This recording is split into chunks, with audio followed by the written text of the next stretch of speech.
में अवतरित हुए थे आज से 5,000 साल पहले। पहले कृष्ण है और उसके कुछ दिनों बाद श्रीमती राधा रानी इस जगत में। तो श्रीमती राधा रानी जो है, दरअसल आमतौर पर श्रीमती राधा रानी की महिमा मंडल जो है, महिमा गान जो उनका गुणगान है, उनकी जो महिमा है उसका ज्ञान, और वो भी इन स्पिरिट, उनका ज्ञान बहुत ही विरले लोगों को ही मिल पाता है। श्रीमती राधा रानी का क्या स्थान है हमारे जीवन में, भक्ति मार्ग में, तो ये समझना एक बहुत ही महत्वपूर्ण विषय है। लेकिन बहुत समय, बहुत ही दुर्लभ कोई व्यक्ति ऐसा हो सकता है, कोई जिसके ऊपर बहुत कृपा हो, जो श्रीमती राधा रानी के तत्वों को ठीक से समझ पाए, और उनकी कृपा का लाभ उठा सके। तो ये हमारा परम सौभाग्य है कि हम इस ब्रह्म माधव गौड़ीय संप्रदाय से जुड़े, और हमारे आचार्यों ने, जिसमें चैतन्य महाप्रभु स्वयं भगवान श्री कृष्ण आए और श्रीमती राधा रानी की महिमा को लेकर, उनका गुणगान महिमा मंडल लेकर आए, और हमें उनको जानने का एक अवसर प्रदान किया। उनके बारे में एटलीस्ट हम कुछ जान सके, उन तत्व को जान सके कि राधा तत्व है क्या। हाँ, और चैतन्य महाप्रभु क्यों आए थे? राधा महिमा प्रेम रस सीमा हमें देने के लिए आए, राधा की महिमा। और हमारे जो वर्तमान आचार्य हैं, जो श्रील प्रभुपाद जी और बाकी जो, उनकी कृपा से हम तक इसका, तो हम श्रीमती राधा रानी के बारे में चर्चा करना, उनकी लीलाओं के चर्चा करना, दरअसल ये हमारी किसी की योग्यता नहीं है। ये परमहंसों का विषय है। परमहंस कौन है? जो इस भौतिक स्तर से बहुत ऊपर उठ चुके हैं। सिर्फ यहाँ पर वो भगवान भगवान के किसी कार्य के लिए रुके हुए हैं, भगवत प्रचार के लिए रुके हुए हैं, जो पूर्ण रूप से शुद्ध आत्मा है, जो भगवान की नित्य लीलाओं में निरंतर उसमें भाग ले रहे हैं। ऐसे महाभागवत जैसे सुखदेव गोस्वामी, हाँ, या हमारे, हाँ, जो आचार्यगण थे हैं, तो ये उनके आनंद का, वो इन लीलाओं में आनंद लेते हैं, क्योंकि इन लीलाओं को समझने का और चित्त में उतारने की सबकी योग्यता ही नहीं है कलयुग में। इसलिए श्रीमती राधा रानी जो है, बहुत ही दुर्लभ कोई व्यक्ति है जिसको श्रीमती राधा रानी के तत्वों का ज्ञान हो पाता है, वो भी भगवान की कृपा से, श्रीमती राधा रानी की स्वयं कृपा से, जो कि भक्तों के माध्यम से आती है। तो आज हम प्रयास करेंगे थोड़ा कि जो हमने आचार्यों से, हमारे पूर्वाचार्यों से सुना है शास्त्रों में, उसमें से कुछ चीजें हम समझने का प्रयास करेंगे, ताकि हमारी श्रद्धा श्रीमती राधा रानी में बढ़े। क्योंकि श्रीमती राधा रानी में अगर हमारी श्रद्धा नहीं होगी, जैसे हम नौनी कृष्ण को तो सब जानते हैं, राधा रानी वृंदावन में जाएंगे तो सब जानते हैं, वहां तो राधे राधे बोलते हैं, है ना। लेकिन बहुत जगह आप जाएंगे, राधा रानी बैकग्राउंड में होती है ना। कई बार राधा रानी, कृष्ण की सिंगल मूर्ति भी होती है, कई जगह तो सिंगल विग्रह भी होते हैं। इस्कॉन में, गौड़ीय संप्रदाय में राधा कृष्ण को एक साथ है, लेकिन बहुत जगह राधा रानी गाय भी है, कृष्ण के साथ है ही नहीं। देखा आपने? कहीं कृष्ण की होती है सिर्फ विग्रह। तो कृष्ण के विग्रह है, राधा रानी के नहीं, इसका अर्थ क्या है? इसका मतलब राधा रानी का वहां पे प्रकाश नहीं हुआ है, राधा रानी का भी जो ये तत्व है वो वहां पर प्रकाशित नहीं हुआ है, इसलिए हमने, तभी हमने स्थापित नहीं किया उनको, है ना।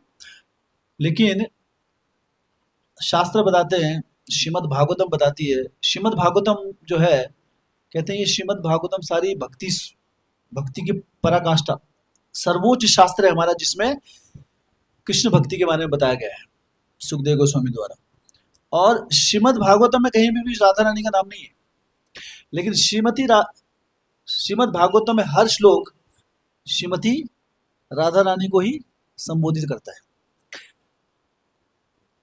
कहते हैं कि श्रीमद् भागवतम का हर श्लोक शुद्ध भक्ति की ओर, हाँ, इंडिकेशन देता है। लेकिन वो शुद्ध भक्ति कहाँ से आती है? श्रीमती राधा रानी से। तो उसमें श्रीमती राधा रानी का नाम ना होने का वो दूसरा कारण है कुछ। लेकिन श्रीमद् जो भागवतम है वो क्या है? उसमें जो श्रीमती राधा रानी का नाम होते हुए भी वो क्या है, किस उसमें जो तत्व है, जो पूरा ज्ञान है, वो क्या है, श्रीमती राधा रानी है, क्योंकि वो भक्ति स्वरूप है। हाँ, इसलिए भक्ति मार्ग का सर्वोच्च जो हमारा ग्रंथ है, हाँ, व्यास देव जी ने अंतिम जो ग्रंथ लिखा वो क्या था, श्रीमद् भागवतम की रचना हुई। तो कहते हैं कि श्रीमद् भागवतम जो है वो सारे शास्त्रों का निचोड़ है। और वो शास्त्रों का निचोड़ क्यों बताया गया, सारे शास्त्रों का निचोड़ क्या है, भक्ति। और वो भक्ति स्वरूपा क्या है, श्रीमती राधा रानी। तो हम उनके बारे में कुछ जो हमने मेरे आचार्यों से, भक्तों से सुना है, उसको हम एक्सप्लेन करने का प्रयास करेंगे। क्योंकि पूर्ण रूप से कहते हैं कि किसी की योग्यता ही नहीं है कलयुग में श्रीमती राधा रानी को समझ सके। तो हम एक पॉइंट भी अगर कुछ समझ पाए, उनके प्रति थोड़ी सी भी हमारी श्रद्धा बढ़ती है आज के दिन कृपा हेतु, तो ये बहुत बड़ा हमारा सौभाग्य होगा।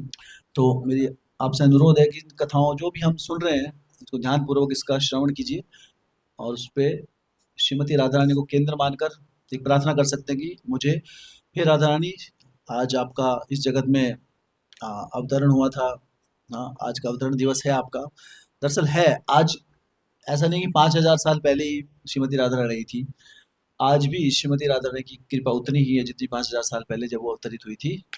तो ये हमारी चेतना के ऊपर निर्भर है। तो उस चेतना से हमें प्रार्थना स्वरूप इन कथाओं का श्रवण करना है, या जिस भी तत्वों की हम चर्चा करेंगे उनके बारे में।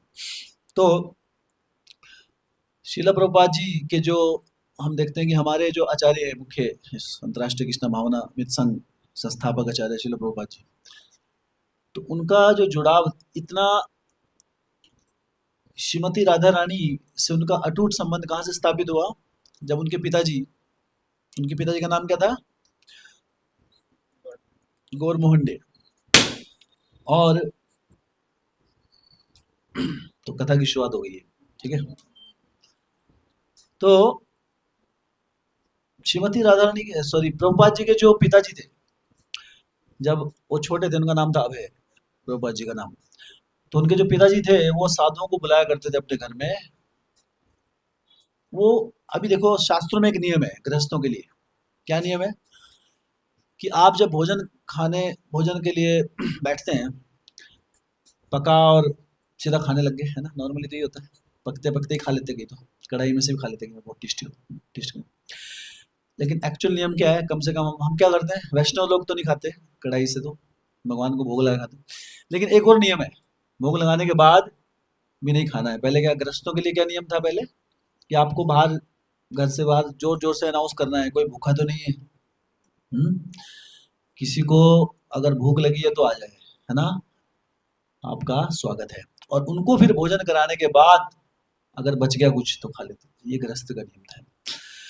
तो ये नियम शास्त्रों में था, है ना। तो गौर मोहन डे जो थे, नित्य रूप से इस नियम का पालन करते थे हर रोज। और वो कई बार कुछ ढोंगी साधु भी आ जाते थे वहां पे। साधु तो हर टाइप के हैं। अभी कलयुग में बहुत रिस्की है एक्चुअली ऐसा करना। कलयुग में ऐसा करेंगे तो बहुत डेंजरस है कई बार। है ना, कोई चोर डकैत भी आ सकते हैं साधु के वेश में। लेकिन ये गौर मोहन डे बुलाते थे, कई बार बोलते भी थे, हाँ, कि अरे ये साधु तो ऐसे हैं वैसे हैं, उनको लोग सलाह देते थे। तो उनका कि नहीं, फिर भी ये साधु हैं, साधु के वेश में हैं, चलो। उनको आदर देते, उस वस्त्र को आदर देते थे जो उन्होंने पहना हुआ। और जब वो जाते थे तो बोलते थे कि, है ना, हम तो बहुत संतुष्ट करके भेजते थे उनको। और एक ही चीज जब वो बोलते थे कि आपको, है ना, कि हम बहुत प्रसन्न हैं, क्या चाहिए, तो एक ही चीज बोलते थे कि आप मेरे अभय को आशीर्वाद दीजिए कि ये राधा रानी का भक्त बन सके। वो कृष्ण भक्त नहीं बोलते थे, क्या बोलते थे, राधा रानी का भक्त बन सके। हाँ, तो इस प्रकार कितने ही कृपा, कितने ही साधुओं की, उसमें अच्छे साधु भी थे सब। और अपनी, शिला प्रभुपाद जी कहते थे कि मेरे जो माता पिता थे वो शुद्ध भक्त थे। तो एक शुद्ध भक्त बता रहे हैं किसके बारे में, अपने माता पिता के।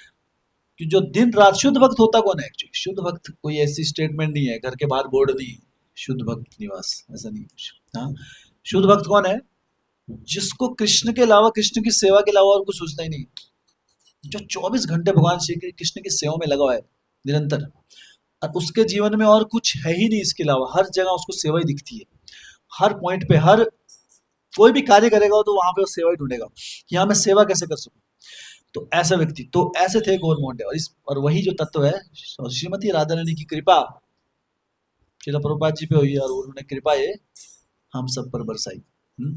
और इसीलिए हम देखते हैं कि श्रीमती राधा रानी के बारे में खासकर अंतर्राष्ट्रीय कृष्ण भावनात्मिक संघ में एक स्तर पर श्रीमती राधा रानी को सब जानते हैं, प्रभुपाद जी ने वैसा एस्टेब्लिश किया, तो उनकी कृपा से और अल्टीमेटली चैतन्य महाप्रभु की कृपा, कृष्ण की कृपा से कुछ हम श्रीमती राधा रानी के बारे में जानते हैं, और इसीलिए आज हम राधा अष्टमी मना रहे हैं। बहुत जगह राधा अष्टमी नहीं मनाई जाती, जन्माष्टमी तक ही पता होता है लोगों को। और कहीं मन रही है कि नान में राधा अष्टमी ऐसा कुछ ना? कोई घर में मना रहा हो तो पता नहीं ऐसे अलग से, पर राधा अष्टमी का अलग से, लेकिन कृष्ण जन्माष्टमी का तो उत्सव आपको कहीं कहीं जगह दिखाई देंगे ना। तो इसलिए कहते हैं कि राधा रानी, भगवान श्री कृष्ण आते हैं, वो कृपालु हैं, हाँ, लेकिन वो बहुत तरसाते हैं। कैसे तरसाते हैं? कृष्ण जब आए तो उन्होंने क्या कहा, फास्टिंग टिल मिडनाइट, 12 बजे तक खाने का नहीं। अगर आप 12 बजे से पहले खाएंगे या व्रत टूट जाएगा आपका, मेरी कृपा नहीं मिलेगी। 12 बजे आए, देखो आए 12 बजे रात को, क्या करें? उनसे ज्यादा कृपालु कौन है? जब कृष्ण, तो कृष्ण तो कृपालु है, लेकिन कृष्ण भी एक अलग रूप में आते हैं। श्री चैतन्य महाप्रभु में राधा रानी के भाव में और कृपालु हो जाते हैं। तो अभी कृष्ण ही है, लेकिन अभी भाव पकड़ा उन्होंने, किसका? अभी राधा रानी का भाव ही पकड़ा, कृपा बढ़ गई। रात को 7 बजे फास्टिंग तोड़ दो, 7 बजे fasting till moon rise. Midnight की जगह क्या हो गया अभी? मूनराइज। चांद को देखो और खा लो, 7 बजे फास्टिंग टूट जाती है। चैतन्य महाप्रभु, हाँ, श्री कृष्ण चैतन्य, राधा कृष्ण नहीं है, तो कृष्ण है लेकिन भाव किसका है? राधा रानी का। लेकिन जब श्रीमती राधा रानी है, वो और भी कृपालु होती है। क्यों? उनका उनका जन्म कब हुआ है पता है आपको? ब्रह्म मुहूर्त में। मतलब जब हम उठते हैं ना, तो फास्ट करके उठते हैं। अभी रात को तो कोई खाता नहीं है पूरी रात, है ना? तो राधा रानी जैसे सुबह इतनी कृपालु है कि वो सबका फास्ट करा देती है। हाँ, लेकिन शास्त्रों में नियम बताया कि हमें 12 बजे तक निर्जल फास्ट रखना है, इतना ही कर लो, वही काफी है, अभिषेक तक। हाँ, तो श्रीमती राधा रानी के अवतरण से ही हम देख पाते हैं कि कितना उनकी मर्सी है कि भक्तों को, उनका हृदय कि बस भक्त बन जाए, किसी तरह कोई भी कृष्ण भक्त बन जाए। थोड़ा सा इतनी सी क्वालिफिकेशन दिखा दो, बस इतना सा भी गुण दिखा दो अपने अंदर। हाँ, तो हाँ, इस प्रकार श्रीमती राधा रानी अपने जन्म से ही, आविर्भाव से ही, इस जगत में अवतरण से ही उदाहरण प्रस्तुत करेगी वो कितने कृपालु है। हाँ, तो अभी हमारा जो मकसद है आज का, जो वो श्रीमती राधा रानी के गुणगान हेतु उनको समझने के लिए हम यहाँ पर एकत्रित हुए हैं।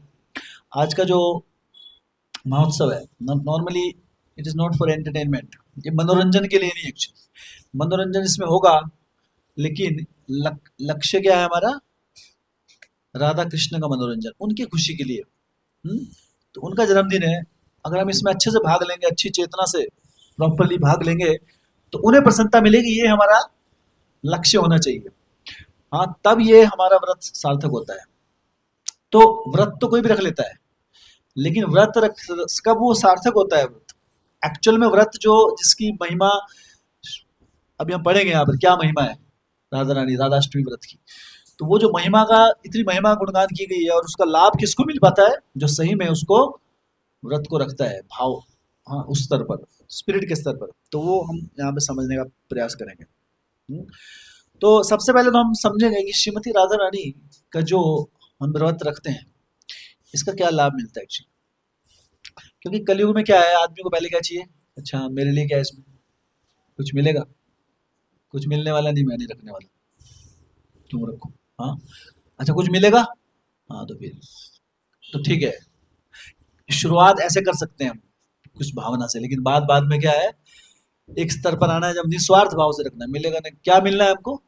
हमें तो एक ही चीज चाहिए बस, क्या? राधा रानी की खुशी, कृष्ण की खुशी। हाँ, लेकिन फिर भी हम, कामना रहती है, हाँ, कलयुग की दिमाग है, कुछ तो चाहिए।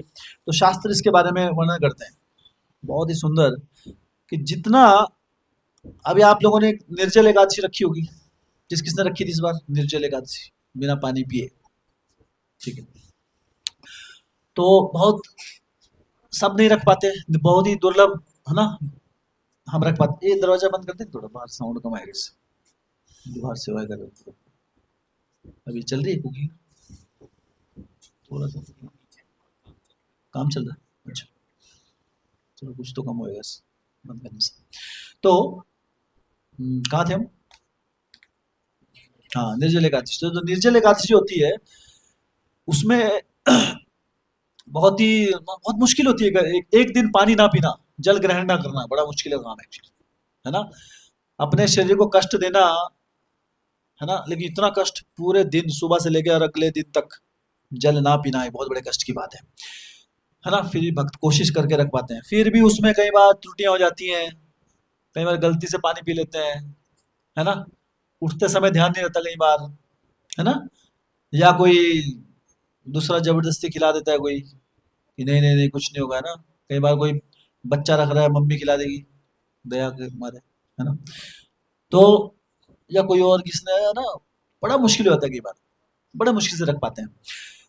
लेकिन एक निर्जल एकादशी का फल क्या होता है पता है आपको? पूरे साल में अगर किसी एकादशी में कोई त्रुटि हो गई हो तो वो एक निर्जल एकादशी उसका लाभ मिल जाता है। श्रीमती राधा रानी की कृपा क्या है, राधा अष्टमी का अगर एक व्रत रखेंगे आप 12 बजे तक, उसके कैसे रखना है वो हम और पढ़ेंगे अभी, 10,000 निर्जल एकादशी का लाभ आपको मिलता है। 10,000 जो हम रख भी नहीं पाएंगे पूरे जीवन में, हाँ, पूरे जीवन में हम रख भी नहीं पाएंगे वैसा, हाँ, आई एम सॉरी, 100,000 जो कि 1 लाख होता है, 10,000 नहीं हुआ, आंकड़ा गलत बोल दिया मैंने। 1 लाख एकादशियों का सहस्त्र शत, ये 1 लाख एकादशी, निर्जल एकादशी 1 लाख, तो निर्जल एकादशी हम रख ही नहीं सकते पूरे जीवन में। एक जीवन में कितनी रख ले वही, एक महीने में दो रख, एक महीने में सॉरी एक साल में एक आती है, तो 100 साल भी कोई जी गया अगर गलती से, तो 100 ही रख पाएगा। 1 लाख तो उसको कितने जन्म लेने पड़ेंगे उसको जन्म। श्रीमती राधा रानी का एक व्रत रखने से उतने लाभ मिल जाता है हमें, हाँ। So this is special bonus of Shrimati Radha Rani कृपा। और क्या मिलता है हमें? दान का महत्व बताया गया है शास्त्रों में। दान जो है, दरअसल कई बार लोग दान करने से घबराते हैं, कि दान अगर हम ज्यादा कर देंगे तो फिर क्या हमारे पास क्या बचेगा कुछ, है ना। शास्त्रों में क्या नियम था, आपने रूपा गोस्वामी की कथा सुनी होगी। हमारा शास्त्रिक जो नियम है, हम जितना, खासकर गृहस्थों के लिए देखो, जो 4 आश्रम है, गृहस्थ, ब्रह्मचारी, वानप्रस्थ और सन्यास, इसमें से 3 आश्रम तो वैरागी आश्रम, ब्रह्मचारी वैरागी है, वानप्रस्थ और सन्यासी वैरागी है। गृहस्थ लोग हैं जो कमाते हैं, नौकरी करते हैं, ठीक है। तो गृहस्थों को कितना दान करना चाहिए? अच्छा, कौन बताएगा? शास्त्रों के अनुसार ऐसे तो चलो जो करता है जो करता है, कितना करना चाहिए? हाँ,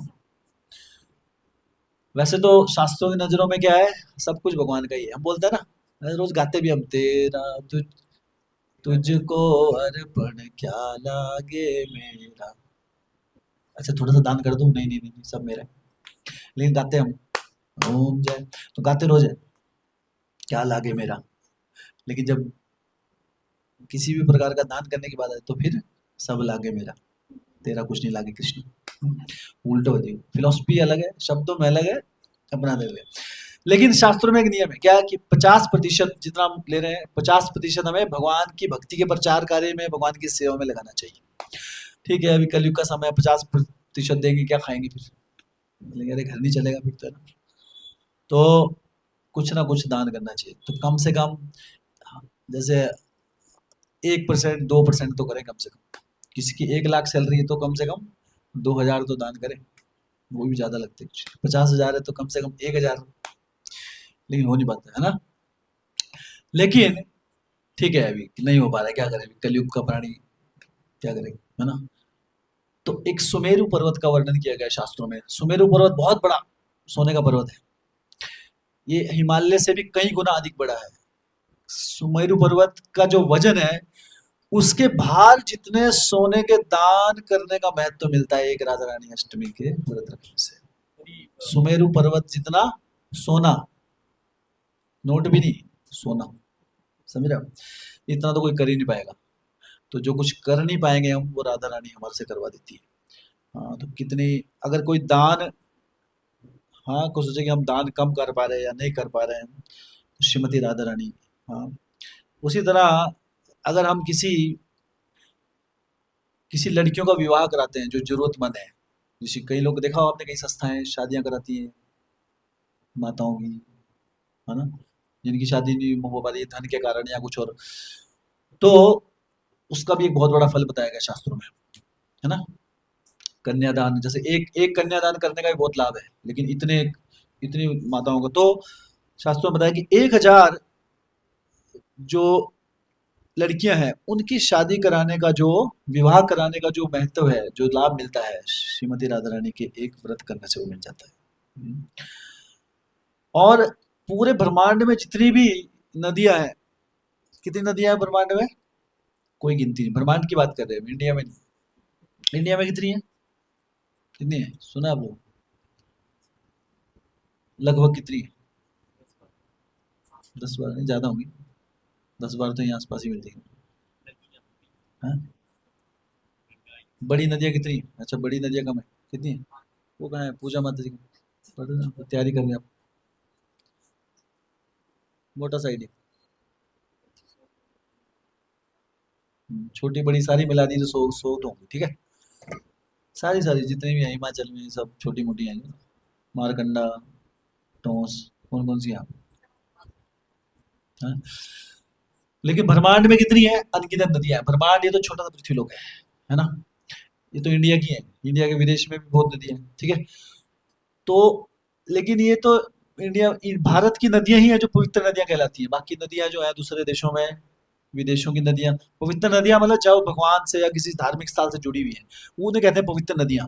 उसमें स्नान करने का महत्व है, उसका चरणामृत लेने का महत्व होता है। स्नान करने से गंगा नदी में कहते हैं कि सारे पाप दूर हो जाते हैं, कुरुक्षेत्र से हम करें। यमुना नदी में तो और भी महत्व बताया गया एक्चुअली, क्योंकि भगवान श्री कृष्ण ने स्वयं उसमें स्नान किया है।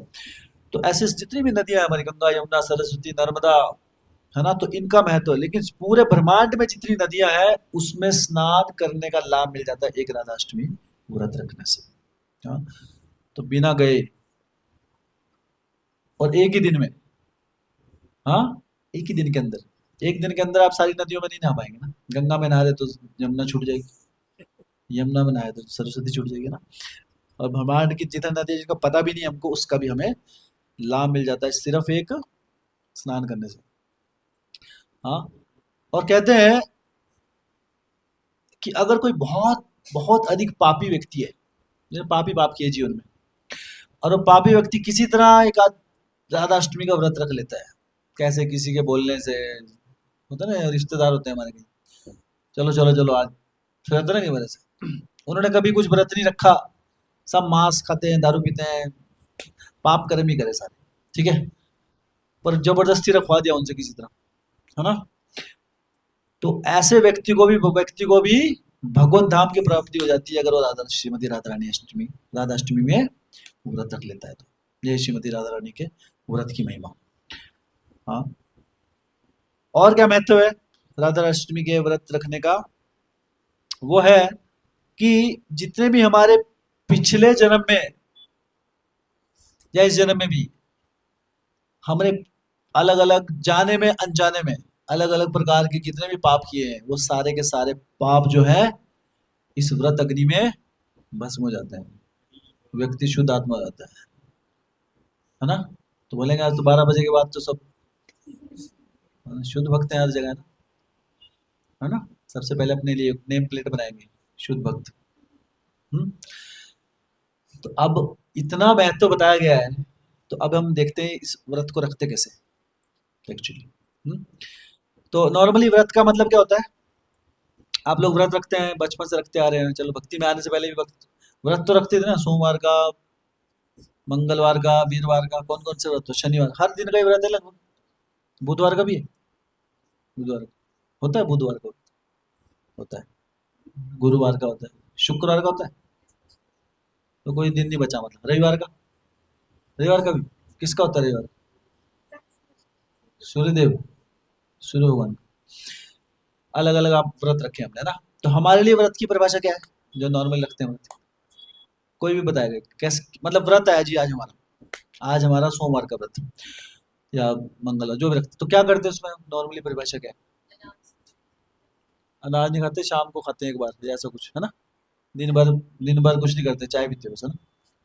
चाय भी नहीं पीते, कई लोग चाय पीते हैं सिर्फ, कई चाय वाले भी होते हैं ना, चाय वाले व्रत, चाय चाय पियेंगे या दूध पियेंगे, ओनली खा अनाज नहीं खाएंगे, चाय पी लेंगे, सिगरेट वगैरह पी लेते के लोग, मैं देखे हैं लोग, मैं जानता भी हूँ।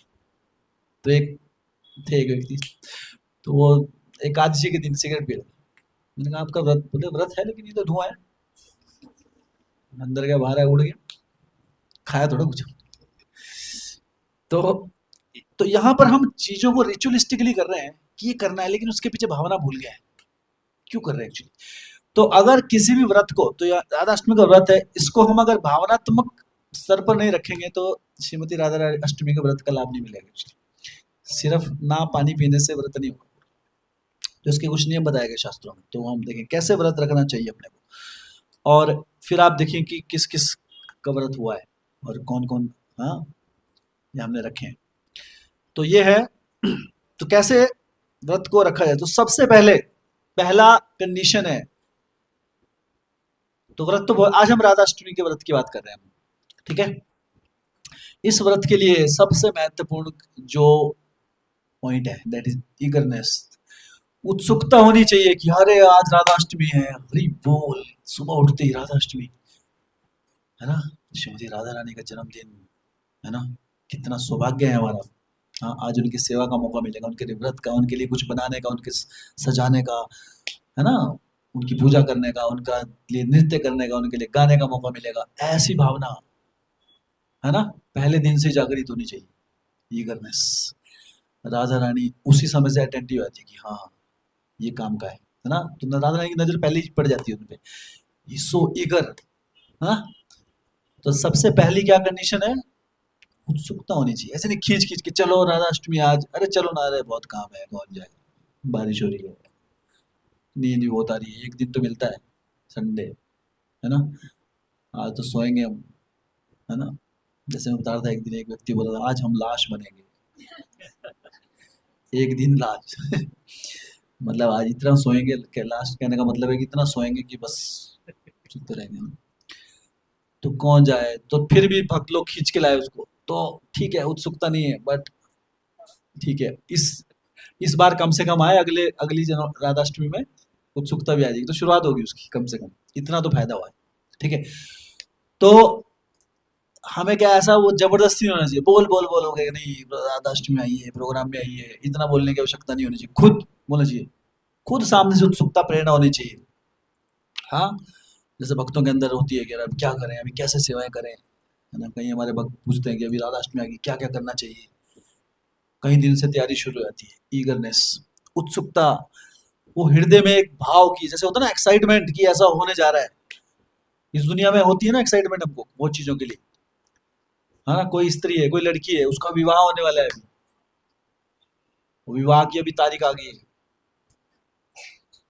10 दिन बचे हैं विवाह के, तो डेली क्या आएगा, विवाह का ही ध्यान आएगा ना, 10 दिन रह गए, 9 दिन रह गए, 8 दिन रह गए, 7 दिन रह गए, 6 5 4 3 2 1, विवाह हो गया, बोले चाहिए था विवाह।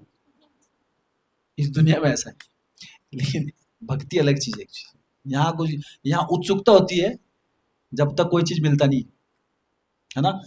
चलो हमें मनपसंद की किसी की शादी भी होगी, बाद में बोलेंगे अरे यार इसके लिए इतना हम सोच रहे थे, nothing like that, है ना, लेकिन मैं ईगरनेस की बात कर रहा हूँ, लेकिन वो विचार रहेगा ना, हाँ। या किसी को अभी कोई बेचारा एग्जाम की तैयारी में लगा हुआ है, 35 साल हो गए, नौकरी नहीं लग रही, टेस्ट निकल गया गलती से, हाँ, 5 तारीख को ज्वाइनिंग है, आज 1 तारीख है, कैसा होगा पहला दिन, एक दिन, दूसरा दिन, है ना, कैसे कटेगा, उत्सुकता रहेगी ना उसके लिए, दैट इज कॉल्ड ईगरनेस। और किस चीज के लिए ईगरनेस होती है, आदमी भूखा है अभी, निर्जल एकादशी है या नॉर्मल एकादशी भी अनाज गया नहीं है पेट में, है ना, सुबह भी हो गई, है ना, क्या बनाया है, पहले प्लानिंग चैंटिंग कर दो, क्या क्या क्या क्या डाला है आज कुकर में, वो भी चल रही डिस्कस, है ना, सीटी बज रही है, हाँ, हरे कृष्ण, मन अंदर ही अंदर एक ईगरनेस, वो उस बात का स्मरण हो रहा है जब प्लेट सामने आएगी पहली बार जब, है ना, इसे कहते हैं उत्सुकता, एंटिसिपेशन। राधाष्टमी के लिए पहली क्वालिफिकेशन क्या है हमारी, एंटिसिपेशन। तो आप कहेंगे प्रभु जी एंटिसिपेशन तो नहीं है, सेवा तो कर रहे हैं, लेकिन तो क्या है, आज के दिन राधा रानी से प्रार्थना कीजिए कि राधा रानी, हाँ, कृपा कीजिए, कम से कम अगली बार तो एंटिसिपेशन आ जाए, है ना। तो अपना पूरा साल अगर अच्छे से, इसलिए क्या है, भक्ति एक दिन का खेल नहीं है। इसलिए शास्त्रों में बहुत चीज दी होती है। राधा अष्टमी आप अच्छे से मनाइए, 1000 1 लाख निर्जल एकादशियों का फल, हरि बोल। अरे 4 घंटे में खेल खत्म। और जो लगे हुए हैं तपस्या करने हजारों साल से, है ना, कोई, है ना, बेचारों भक्तों ने मालाएं घस दी, जप जप के यहाँ कुछ प्रेम नहीं दिख रहा है, वो 4 घंटे में पानी ना पी के कहीं तो उठती 12 बजे, हो गया जी व्रत, है, उसमें मिल जाएगा वैसा। तो है तो वही, लेकिन अब यहाँ पे चेतना तो बाह्य रूप से तो कुछ नहीं है, जो शारीरिक स्तर पर है वो तो ऐसे ही रखनी है, जो हम अभी देखेंगे अभी, वो रखना आसान है। लेकिन मानसिक स्तर पर क्या होना चाहिए, दैट इज वेरी इंपॉर्टेंट। तो मानसिक स्तर पर सबसे पहला क्या है, ईगरनेस। तो किसी के हृदय में ईगरनेस है या नहीं है, या थी, किस किस को लग रहा था वैसे कई दिन से कि राधाष्टमी है, कुछ करेंगे, अच्छा, अच्छी फीलिंग आ रही थी, आ रही है राधाष्टमी। गुड।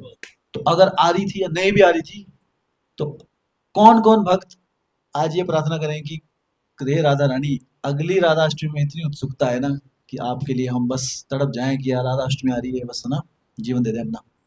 कितने लोग आज ये प्रार्थना करेंगे? हरि बोल। तो ये हमारा रेजोल्यूशन होना चाहिए आज, राधा रानी से हम, हाँ, देखो राधा रानी बहुत सज धज के आई हुई है आप सबके लिए दर्शन देने के लिए। हाँ, कृष्णा, और वो कितने सुंदर लग रहे हैं, सब अपने भक्तों ने बहुत हृदय से सजाया उनको।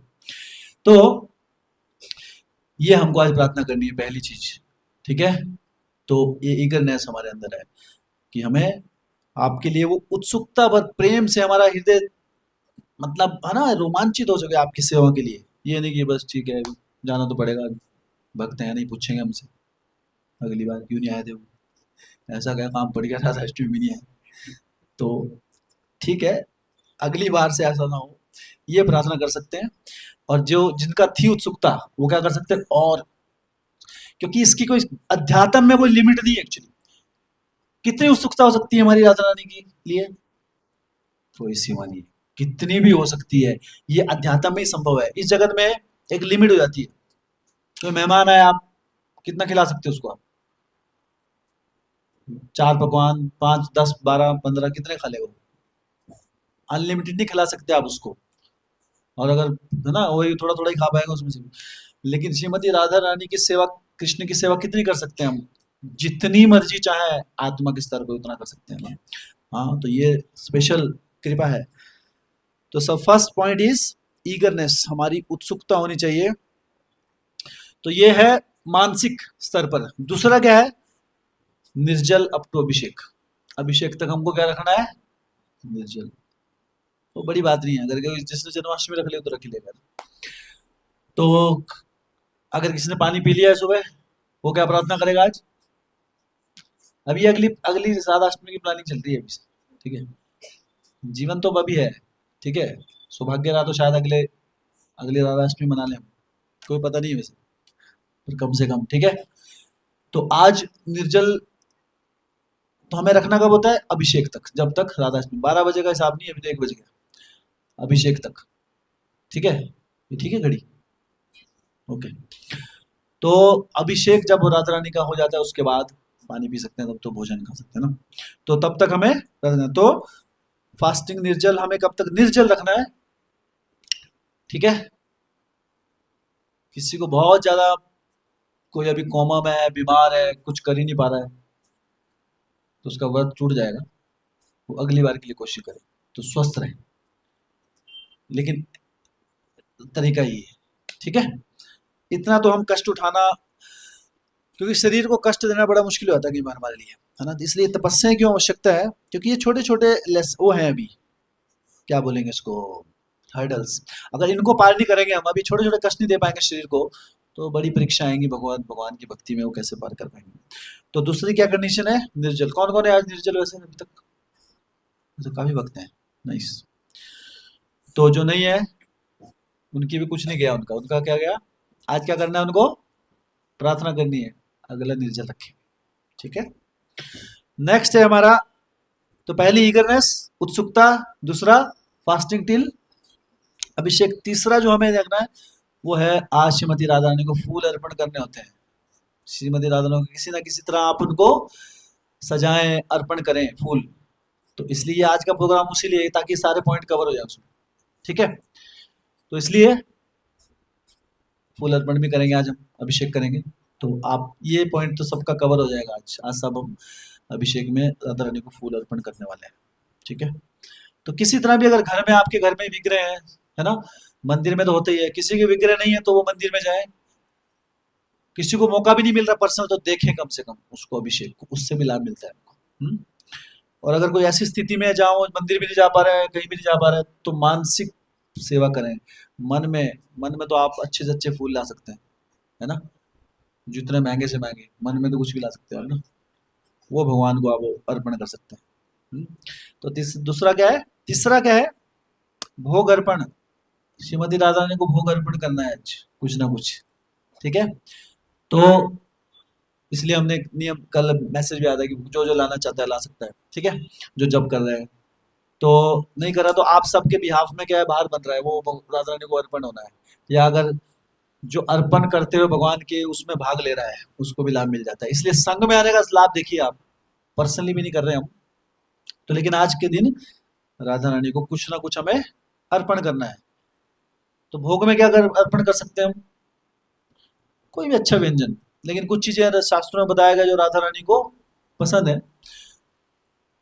तो ऐसे बहुत आइटम है, लेकिन कुछ आइटम्स जो है वो बताया गया, जैसे अरबी, अरबी की सब्जी, पता है सबको अरबी, किस किस को पता है अरबी? अच्छा, ठीक है, सबको पता है। जिसको नहीं पता है तो गोगटी, गोगटी गोगटी। दूसरा क्या है, गुलाब खीर बताया गया, कुछ गुलाब खीर, कुछ खीर में कुछ गुलाब का रस डाल के ऐसा कुछ होता होगा, तो ये हाँ भगवान को चढ़ाया जाता है। तीसरा क्या है, चीकू, चीकू भी दिया जाता है, राधा रानी को पसंद है चीकू। चीकू फल होता है ब्राउन कलर का, भूरा। रबड़ी, रबड़ी होती है ना जो दूध की बनती है, वो भी राधा रानी को। तो इनमें से कुछ आइटम आप अपने घर में दे सकते हैं, कुछ तो मिलेगा इनमें से। गोगटी तो मिली, अरबी रखो अपनी संभाल के अपने घर में जिसकी होती है, या आप बाजार से खरीद के आप, नो प्रॉब्लम। यहाँ आप आगे तो यहाँ अर्पण आज कर ही रहे हैं हम लोग, ठीक है, तो वो हो जाएगा। तो श्रीमती राधा रानी को भोग लगाना है, तो यही नहीं कि 4 आइटम ही खिलाने हैं बस, और भी खिला सकते हैं आप, कितने भी खिला सकते हैं मनोरंजन के उनके। जैसे पसंद की बात होती है ना, पसंद का अर्थ ये नहीं होता है कि उसके अलावा कुछ खिलाना ही नहीं, साल भर चलो भोगटी हर रोज अरबी है, डेली अरबी खिला रहे, तो आपकी भी जो कोई फेवरेट आइटम है आपको रोज देंगे वो, हर रोज 3 टाइम, आप क्या वो आपका फेवरेट नहीं रहेगा थोड़ी देर, है ना। तो हम बहुत, लेकिन ये मुख्य रूप से तो आज के दिन बनाया जाता है। और क्या करना है हमें, तो क्या क्या हो अभी तक, उत्सुकता, दूसरा अभिषेक तक निर्जल, तीसरा फूल अर्पण, चौथा भोग अर्पण, पांचवा आज हमें राधा रानी के लिए गाना है कुछ, उनके भजन कीर्तन में भाग लेना, जो आप ले चुके हैं ऑलरेडी। ठीक है, तो उत्सव का मतलब क्या होता है, उसमें गायन वादन अगर नहीं होएगा तो उत्सव नहीं होता है, फिर सेलिब्रेशन नहीं कहलाता तब तक। तो इसलिए जो हम नृत्य गाते हैं, श्रीमती राधा भगवान का जो भजन कर रहे हैं हम, हरि नाम संकीर्तन में भाग ले रहे हैं, ये एक बहुत महत्वपूर्ण है व्रत, ये सारे व्रत के भाग हैं, ये व्रत का पार्ट है। हाँ, तो ये व्रत चल रहा है अभी आपका, ठीक है, तो दिस इज द, और क्या है इसमें, डांस फॉर हर, उनके लिए नाचना है। ठीक है, तो अभी अभिषेक होगा अभी यहाँ पे, और कीर्तन चलेगा उस समय, तो सब भक्तों को उस समय नाचना भी है। तो बैठे रहना कोने में, कम से कम खड़े होके, कोई ज्यादा नाच सकता तो हाथ ही उठा लो, या जो नाच रहे हैं उनको देख के खुश हो जाओ, तो भी वो नृत्य में हो जाता है। हाँ, थोड़ा बहुत तो मटक ही सकते कोई, लेकिन ये हम अपने मनोरंजन के लिए यहाँ पे कुछ नहीं कर रहे हैं, हम किसके लिए कर रहे हैं हमें, तो इसलिए नहीं, आपको बहुत अच्छे स्टेप आने चाहिए, आपको स्टेप सीख के आना है, ऐसा नहीं जो आता है आपको एनी डांस, ठीक है, सोबर डांस, है ना। तो वो हमें भगवान की प्रसन्नता के लिए हमें नृत्य करना होता है श्रीमती राधा रानी के लिए। और लास्ट है एक्सेप्टिंग प्रसाद। श्रीमती राधा रानी का जो प्रसाद है, जो उनको भोग लगा है, तो अभी क्या लगाएंगे उनको? पहले क्या लगता है? भोग। बाद में क्या बन जाती है उनकी? कृपा। तो प्रसाद, अब बोलेंगे प्रसाद खाना व्रत कैसे हो? तो प्रसाद खाने से व्रत संपन्न होगा श्रीमती राधा रानी के। आज के दिन प्रसाद लेना महत्वपूर्ण है। तो ये 6 अंग हैं, ठीक है। कोई एक भक्त गिनाएगा 6 के 6? हाँ बोलिए। उत्सुकता होनी चाहिए कि हाँ आज राधाष्टमी है, या कल पहले से ही। हाँ, और निर्जल, अभिषेक तक निर्जल रखना है। और राधा रानी को फूल अर्पण करने हैं। और हाँ, भोग लगाना है उनको, अच्छा अच्छा पकवान खिलाना है उनको आज। और उनके लिए गाना है सुंदर मधुर, उनके लिए नृत्य करना है। और उनका, उनको जो भोग लगाया वो प्रसाद ग्रहण करना है, ठीक है। तो ये है हमारा राधाष्टमी व्रत, ठीक है। तब ये पूर्ण होगा आपका। तब ये जो ऊपर लाभ बताया ना, तो ये लाभ थे, ये थी नीचे कंडीशन अप्लाई, ठीक है। सिर्फ हाँ, बाकी भक्तों के संग में अगर आ जाए हम, तो सारी चीजें पूरी हो जाती है हमारी। इसलिए संग में आना बहुत इंपॉर्टेंट है एक्चुअली। घर में रहेंगे तो ये सारी चीजें नहीं हो पाएंगी आप, है ना, बहुत चीजें नहीं हो पाएंगी। इसलिए संग में आओ, कहीं से ना किसी तरह मंदिर में पहुंच जाओ, कहीं ना कहीं भगवान के श्रीमती राधा रानी का कृपा लाभ प्राप्त करने के लिए। तो अब इसमें अनेकों अनेक कथाएं हैं शास्त्रों में, श्रीमती राधा रानी की जी की व्रत की कृपाएं कैसे कैसे किसको उसको मिली। तो बहुत लीलाएं, एक हम लीला चर्चा करेंगे कि कैसे इसकी कृपा। तो हमारे शास्त्रों में एक कथा आती है लीलावती की स्टोरी।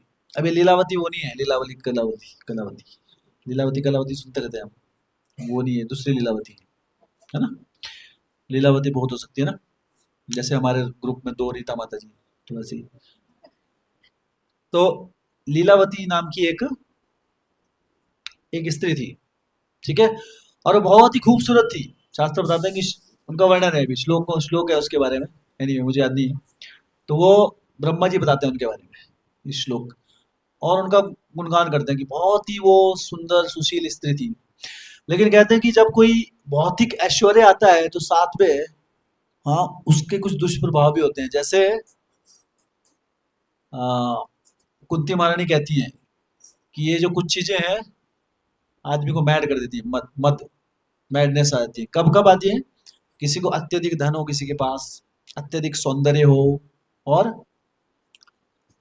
अत्यधिक शिक्षा हो, कोई बहुत पढ़ा लिखा हो। तो ऐसे कोई भी भौतिक गुण किसी के पास होता है, उसके बाद उसके क्या आ जाता है, उसके कारण कई बार उस पर अभिमान आ जाता है। और अभिमान आने से क्या होता है? वो भगवान से दूर चले जाता है। हाँ, होगा अभिमान, नहीं मिलेंगे भगवान। अभिमान का उल्टा क्या है? नम्रता। नम्रता से भगवान की प्राप्ति होती है, अभिमान से हम भगवान से दूर चले जाते हैं। तो कई बार ये जो भौतिक ऐश्वर्य होते हैं, जिसको पाने के लिए हम बहुत बार लालायित रहते हैं, यही हमारी भक्ति के सबसे बड़े दुश्मन बन जाते हैं, आड़े आते हैं। बहुत अधिक सौंदर्यवान व्यक्ति होगा, वो अपनी अपनी ब्यूटी में खुश रहेगा, बस दिन रात शीशा देखता रहेगा, उसको राधा कृष्ण को देखने का टाइम नहीं मिलेगा उसको। इसलिए भगवान ने अगर किसी को एवरेज बनाया ना, वो खुश, उसको सौभाग्यशाली समझना चाहिए। एवरेज एवरेज पे कौन ध्यान देता है? एक्सेप्शनल बना, एक्सेप्शनल से अच्छा क्या है? एवरेज। तो एवरेज रहेंगे तो ठीक है। आप बोलेंगे अरे इतना कोई पूछ नहीं है, तो ठीक है, राधा कृष्ण को पूछ लेते हैं, तो कम से कम आपकी भक्ति शुरू हो जाएगी। लेकिन कोई बहुत इंटेलिजेंट है, हर जगह आपकी वाहवाही हो रही है ना, बहुत बुद्धिमान है, कोई बहुत ही गुणवान है, बलशाली है, कैसा भी किसी का कोई गुण है, कई बार वो हमारी भक्ति के आड़े आ जाता है। एक बार मैं मुंबई में जा रहा था ट्रेन में, तो हम वहाँ गीता वितरण कर रहे थे। तो वहां पर मुंबई के तो लोग पता ही है आपको, जब वहाँ फैशन वैशन ज्यादा रहता है, कुछ नॉर्मली कुछ रहता क्या, मतलब वहाँ ऐसा कल्चर हर जगह है आजकल। तो वहाँ पे कुछ थी 2-3 माताएं, एकदम बहुत ही साज सवज के बैठी हुई थी ट्रेन में। तो उनको दिखाया, गीता ले लीजिए आप। बोले नहीं नहीं नहीं, दूर रखिए इनसे, I don't like it, touch मत कीजिए, है ना। और कुछ वो क्या बोलते हैं उसको, स्प्रे क्या होता है वो, कौन सा, सैनिटाइजर उनके हाथ में होता है, कि पता नहीं कहाँ कहाँ से आए गीता में। तो हम लोग क्या है, भक्ति मार्ग में क्या कहते हैं, हमें एक इंस्ट्रक्शन है कि अगर कोई ना ले तो छुआ दो कम से कम, क्या छू लो आप, मत लो। तो तब भी कृपा मिल जाती है। पर कई छूते भी नहीं है ना? वो पता नहीं है भक्ति का कीटाणु आ जाएगा मेरे अंदर। हमने देखे हैं भक्त बन के बर्बाद हो जाते हैं, सब गंजे हो जाते हैं। तो कईयों का मेंटेलिटी ऐसी होती है, तो बहुत डरते हैं वो, है ना? क्यों? क्योंकि उनको लगता है कि हमारे पास बहुत कुछ है, हमें भगवान की जरूरत नहीं है, हमारे पास ऐश्वर्य है, धन है, सौंदर्य है, तो ये हमारे आड़े रहती के बाद। तो लीलावती के साथ भी यही हुआ। लीलावती जो थी बहुत ही सौंदर्यवान स्त्री थी, लेकिन धीरे धीरे क्या हुआ, उसके सौंदर्य के कारण क्या हुआ, वो दूसरों के आकर्षण का केंद्र बन गई, और अच्छा संग ना होने के कारण वो अलग अलग व्यभिचार में बढ़ गई, अलग अलग पुरुषों के साथ उसका गलत संबंध होने लगा।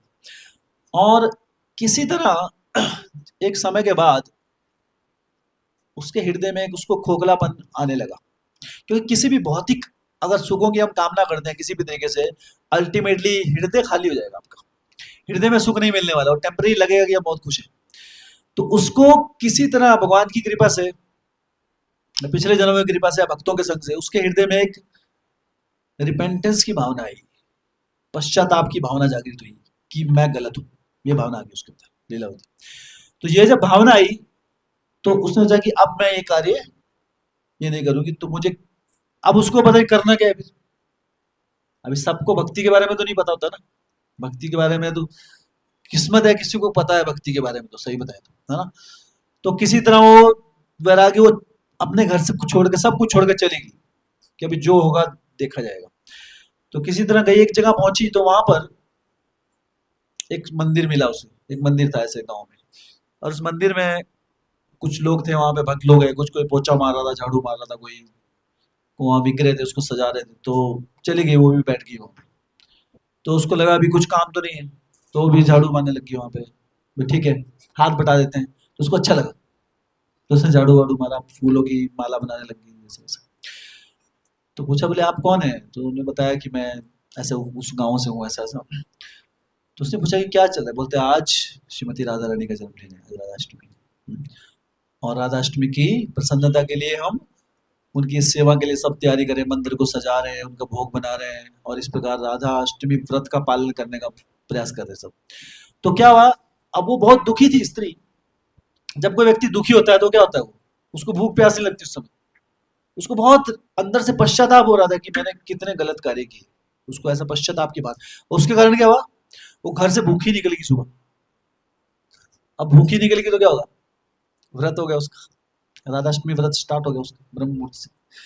तो व्रत होते होते होते अभी पहुंच गया, अब जब सेवा करने पहुंच गई तो फिर तो ऐसे भूख नहीं लगती, सेवा में बिजी हो गया, है ना? तो उसका व्रत हो गया। और क्या हुआ, भक्तों ने कहा चलो राधा रानी को फूल चढ़ा दो, उसने भी चढ़ा दिया, कीर्तन में भाग भी ले लिया उसने, है ना?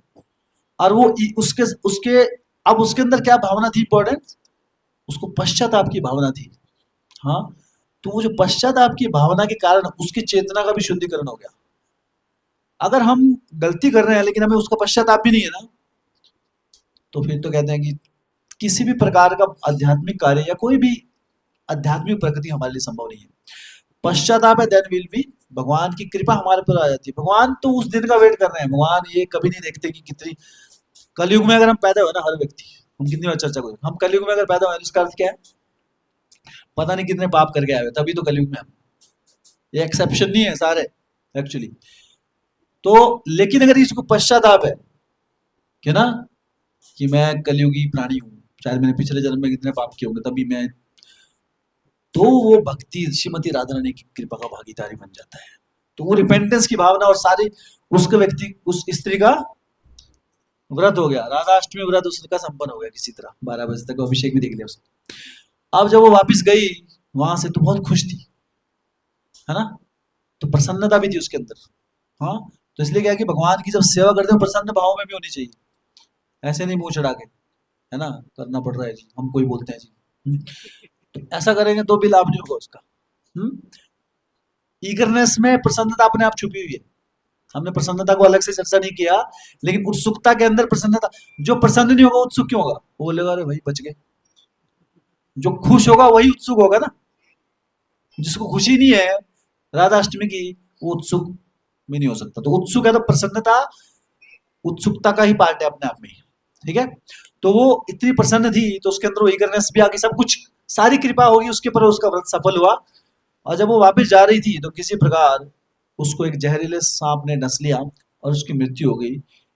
और जैसे उसकी मृत्यु हुई तो यमदूत आ गए, फिर पाप किए थे उसने, तो पापी स्त्री थी, और उसको यम पाश में बांध दिया। यम पाश होता है, यम यमराज के दूत उनके पास एक, वो आत्मा को बांध के ले जाते हैं हम लोग, वहां पे उसके लिए सजाएं दे देते हैं।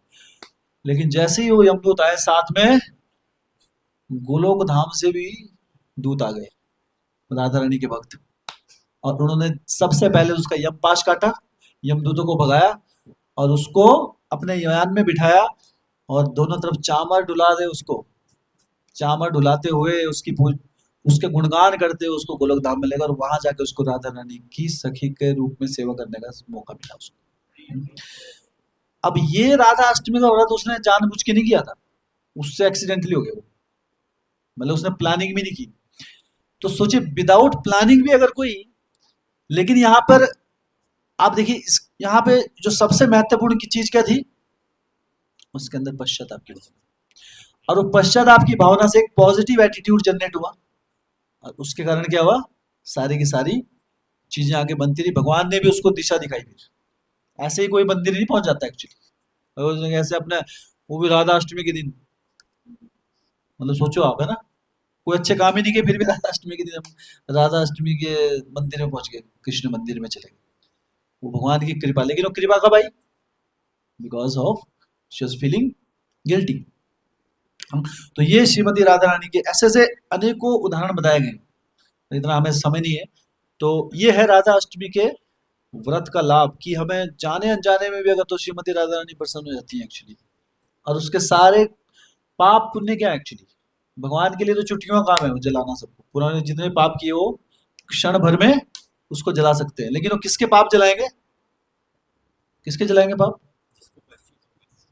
हाँ जिसको है कि मुझे अब नहीं करने पाप, जिसको बोले भी और करने हैं, है ना, कुछ करके दिखाना है जिंदगी। तो फिर वो तो भगवान की कृपा का भागीदार नहीं बन पाएगा। ठीक है, तो यहाँ पे ईगनिस वेरी इंपॉर्टेंट है। तो हम ये समझ सकते हैं किस प्रकार जब इतनी कृपा एक उस व्यक्ति को हो सकती है, तो हम जो नॉर्मल व्यक्ति हैं, अगर हमें लगता है, वैसे तो क्या है कि हमें अभी अभी नॉर्मल लग रहा है, पिछले जन्म में पता नहीं पिछले कलयुग में पड़े नहीं, पर फिर भी जब, इसलिए एक्सट्रीम उदाहरण दिए जाते हैं शास्त्रों में कि अगर ऐसे व्यक्ति जगाई मदाई इतने पापी व्यक्ति, जगाई मदाई से पापी कोई नहीं सकता, उनको कृपा मिलेगी तो हमको तो शायद मिल ही जाएगी। एक होप जनरेट करते हैं शास्त्र हमारे कि हाँ आशा है, निराश होने की जरूरत नहीं है, राधा रानी है, कृपा प्रदान करें। तो ये लीलावती की स्टोरी हम देखते हैं। और तो राधा रानी का जो तत्व है, राधा रानी है कौन, श्रीमती राधा रानी, श्रीमती राधा रानी भगवान श्री कृष्ण का क्या स्वरूप है, जो हमारा स्वरूप क्या है, हम कैसे बने हुए हैं, किस चीज के बने हुए हैं, पंच तत्व, पंच महाभूत, कौन कौन से हैं पंच महाभूत, हाँ, पृथ्वी जल अग्नि वायु खम, ये स्थूल शरीर बना है हमारा इससे, और सूक्ष्म शरीर है हमारा मन बुद्धि अहंकार से। तो ये आठ, इन आठ तत्वों से ये शरीर बना है, ये सारे भौतिक तत्व हैं, लेकिन और इनके ऊपर होती है आत्मा जो स्पिरिचुअल है। ये आठ क्या है, भौतिक तत्व, तो इनसे हमारा शरीर बना है। लेकिन कृष्ण का शरीर कैसे बना है, कृष्ण का शरीर है, कृष्ण निराकार नहीं एक्चुअली, कौन बता रहा है, ब्रह्मा जी बता रहे हैं। ईश्वर परम कृष्ण सच्चित आनंद विग्रह, उनका जो विग्रह है वो किसका बना है, सच्चित आनंद, सत मतलब उनकी कोई मृत्यु नहीं है, एटर्नल। तो भगवान का स्वरूप है, हमेशा है, ऐसा नहीं कभी कभी गायब हो जाता है, जैसे कई लोग मायावादी लोग बोलते हैं कि भगवान कभी कभी स्वरूप ले लेते हैं, अदरवाइज स्वरूप है नहीं उनको कुछ, सत्य है वो, एटर्नली है वो, एग्जिस्टिंग, शाश्वत रूप से श्याम सुंदर के रूप में भगवान गोलोक धाम में वास कर रहे हैं। एक ऐसा नहीं, कोई ऐसा क्षण नहीं हो सकता कि जब भगवान का स्वरूप नहीं है, सत्य। चित्त मतलब उनको हर चीज का ज्ञान है, अभी आप यहाँ बैठ के क्या क्या सोच रहे हैं अंदर सब पता है उनको, है ना, कौन क्या सोच रहा है तो उसी को पता है ना, आपको लग रहा है ना मैं तो बहुत, किसको पता मैं क्या सोच रहा हूँ, कृष्ण को सब पता है, चित्त, हाँ, कृष्ण को सब पता है, कोई गड़बड़ सोच रहा है ना अगर, अच्छा, तो कृष्ण बैठे हैं ना साथ में, है ना, तो हम किस सब से बच सकते हैं, भगवान से नहीं बच सकते।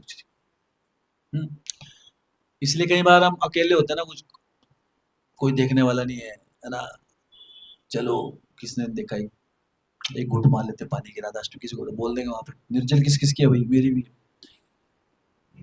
नहीं, तो देख लेना राधा रानी कृष्ण अंदर बैठे हैं, वो देख लीजिए। फास्ट तो उन्होंने संपन्न करना है, हम लोगों ने थोड़ा करना है। हाँ, उनके साथ ट्रूथफुल रहना है, उनके साथ सच्चा रहना है।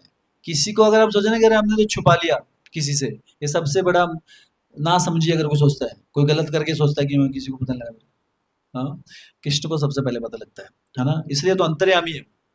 अंतर्यामी का मतलब क्या है? वो सब पता कर लेते हैं उनको, है ना, हमारे अंतर में, अंतरंग में बसे हुए हैं, हृदय में बैठे हुए हैं। तो कृष्ण का स्वरूप कैसा है? सच्चिद आनंद का। और श्रीमती राधा रानी का स्वरूप कैसा है? राधा रानी की कैसे बनी हुई है? राधा रानी का स्वरूप है, राधा रानी बनी है प्रेम तत्व से। भगवान श्री कृष्ण का जो प्रेम है, श्री कृष्ण के हृदय में जो प्रेम है, उस प्रेम का मूर्तिमान स्वरूप है श्रीमती राधा रानी। तो श्रीमती राधा रानी के में कहाँ पे प्रेम है? उनके हृदय में प्रेम है? नहीं, वो खुद ही प्रेम है। उनका अंग अंग प्रेम है, उनके हाथ प्रेम है, उनके बाल केश प्रेम है, उनके कान गाल सब क्या है? प्रेम से बने हुए हैं। बोले प्रेम से कैसे कोई बना होता है? ये समझने में थोड़ा टाइम लगेगा। हाँ, तो श्रीमती राधा रानी का जो अस्तित्व है वो क्या है, और वो कैसा प्रेम है? भगवान श्री कृष्ण के हृदय में जो प्रेम है वो कैसा प्रेम है? वो प्रेम का सागर है।